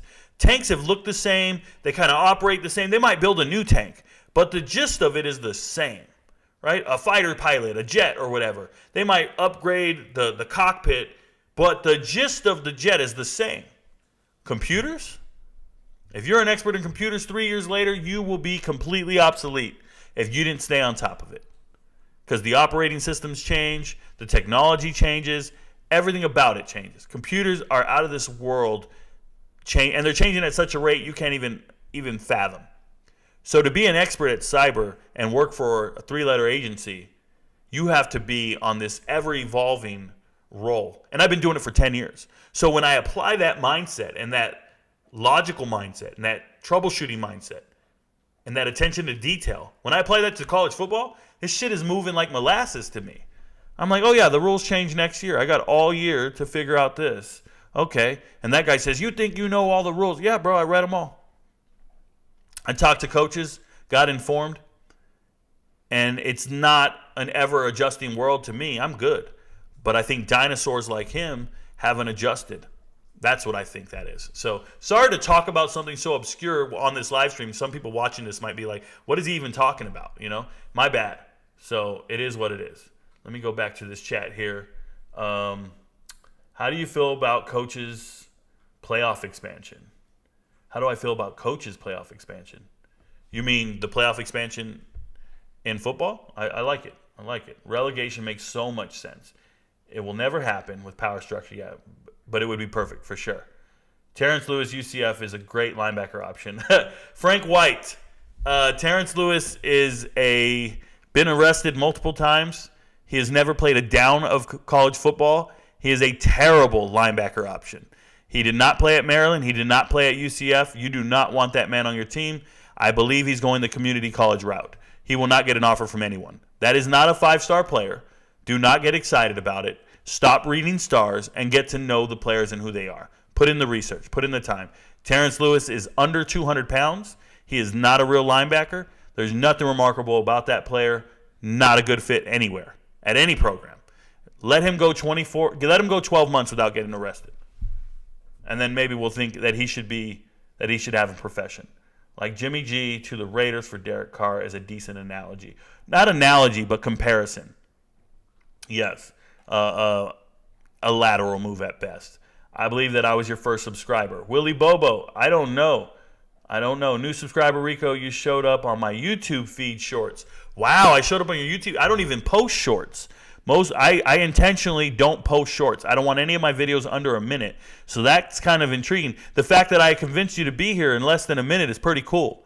But most of my videos on TikTok are 3 minutes in length. So most of my YouTubes will be around 3 minutes. And every now and then I'll do a live stream like this for hours on end. And so that's cool, man. Thanks for being here. Salute, Rico. Thanks for the live. Always good stuff. I'll be your assistant. I don't need an assistant, Willie Bobo, but thanks for being here every night. Tips for upcoming tight ends. Lift a lot of weights, Grant Hoder. Lift a lot of weights. Have the ability to block. Learn how to down block and block. Don't worry about catching passes and running. Every tight end out there is a receiving tight end. Not all tight ends can block. If you can block, they'll have value for you. So lift weights. Be strong. I know X's and O's. All right. It ain't about X's and O's. It's about Jimmys and the Joes. It's about the Ricos. Lastly, idea for a live post, etc. Actually breaking down how you watch a game away from the ball. Feel like that could be informative. Steve, I watch a game away from the ball like anybody else.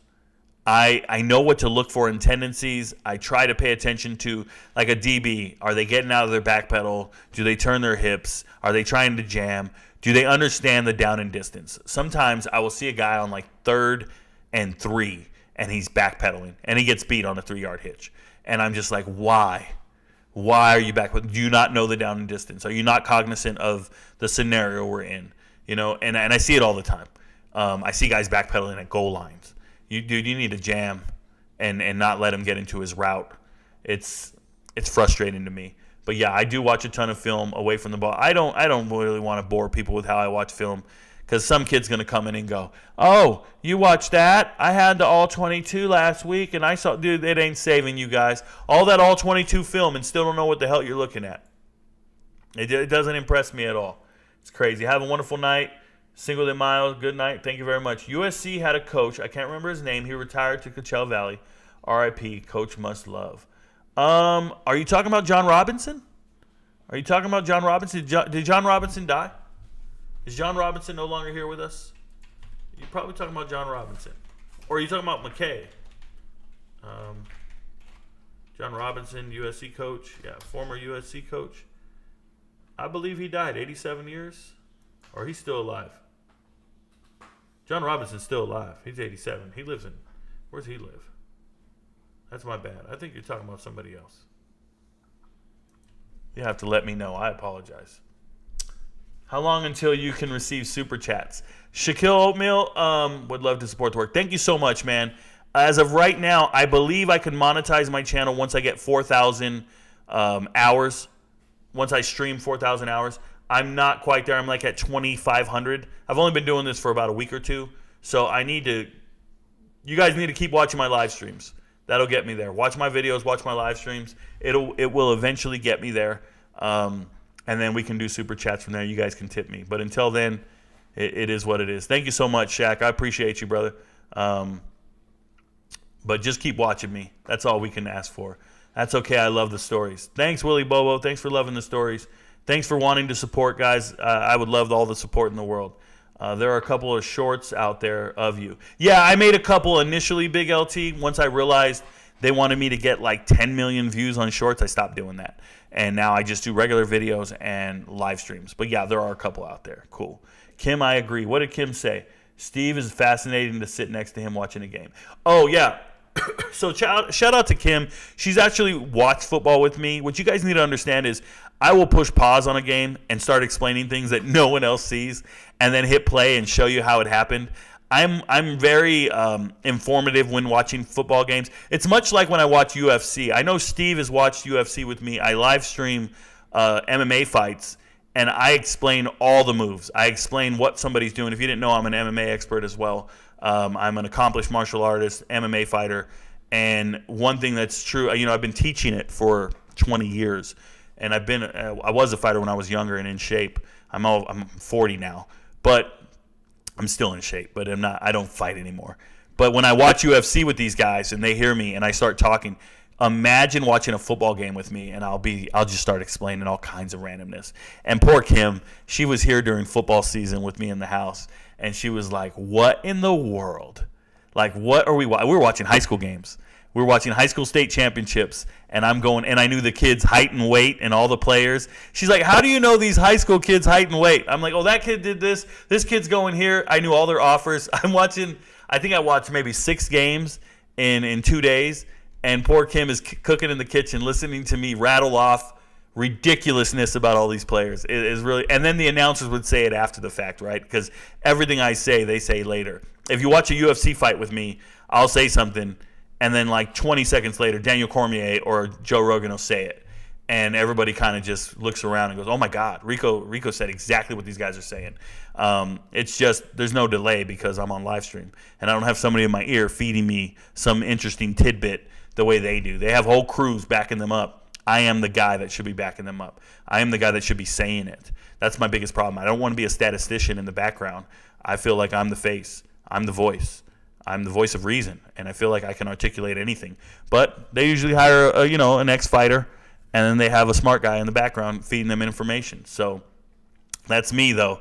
If you watch any live sports with me, you'll be like, holy shit, Rico is saying it way before the announcers.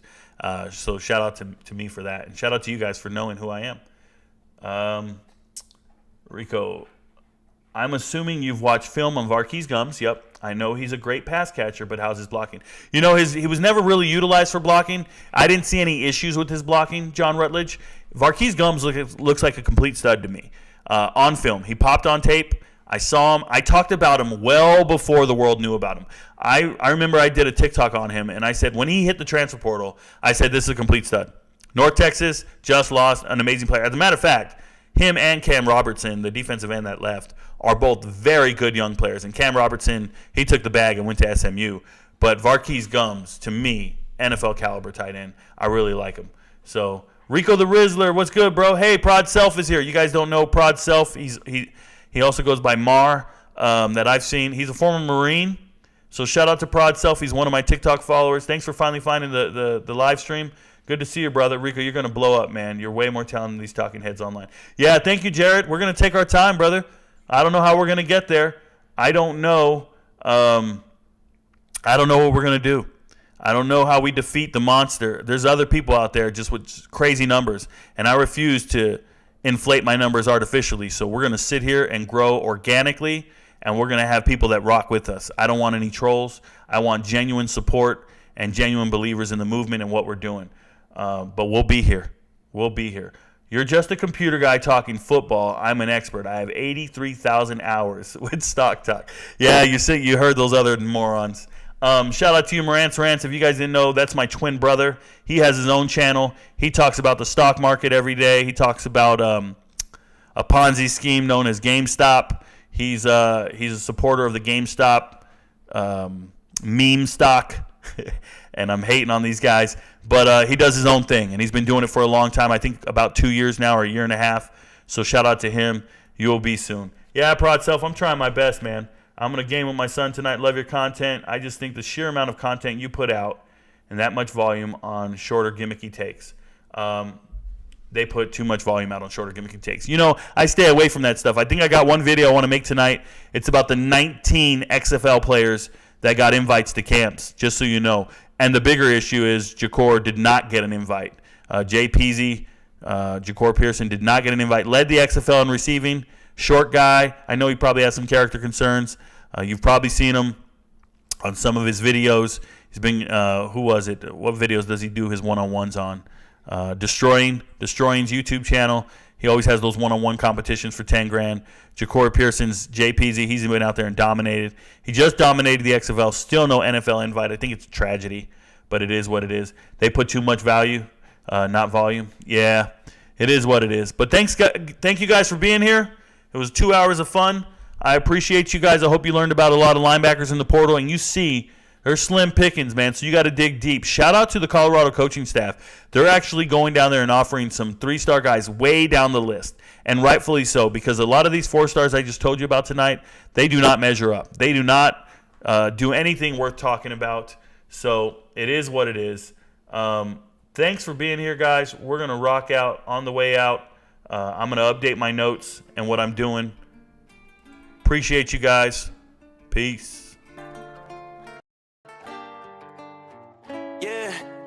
So bad I wanna shoot like hoops while I'm riding in the coupe. I got what you want, it ain't nothing but a loop. Don't listen to friends, they don't know what's best for you.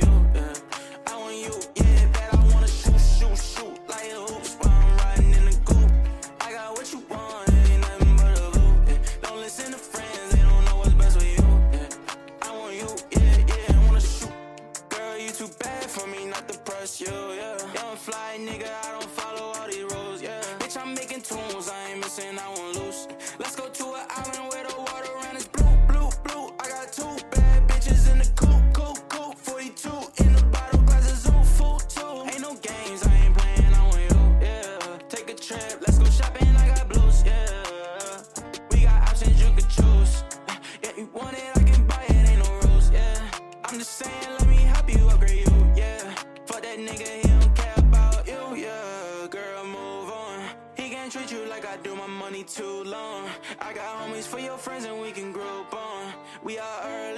I shot like Curry, bitch, I wanna shoot like hoops while I'm riding in the coupe. I got what you want, it ain't nothing but a blue. Don't listen to friends, they don't know what's best for you. I want you, yeah, bet I wanna shoot like hoops while I'm riding in the coupe. I got what you want, it ain't nothing but a blue. Don't listen to friends, they don't know what's best for you. I want you, yeah, I wanna shoot, yeah. What's the move with you? Where you move it? I'm sticking like some glue with you. Got you doing all the things he never do with you. Got this smile and the vibe is something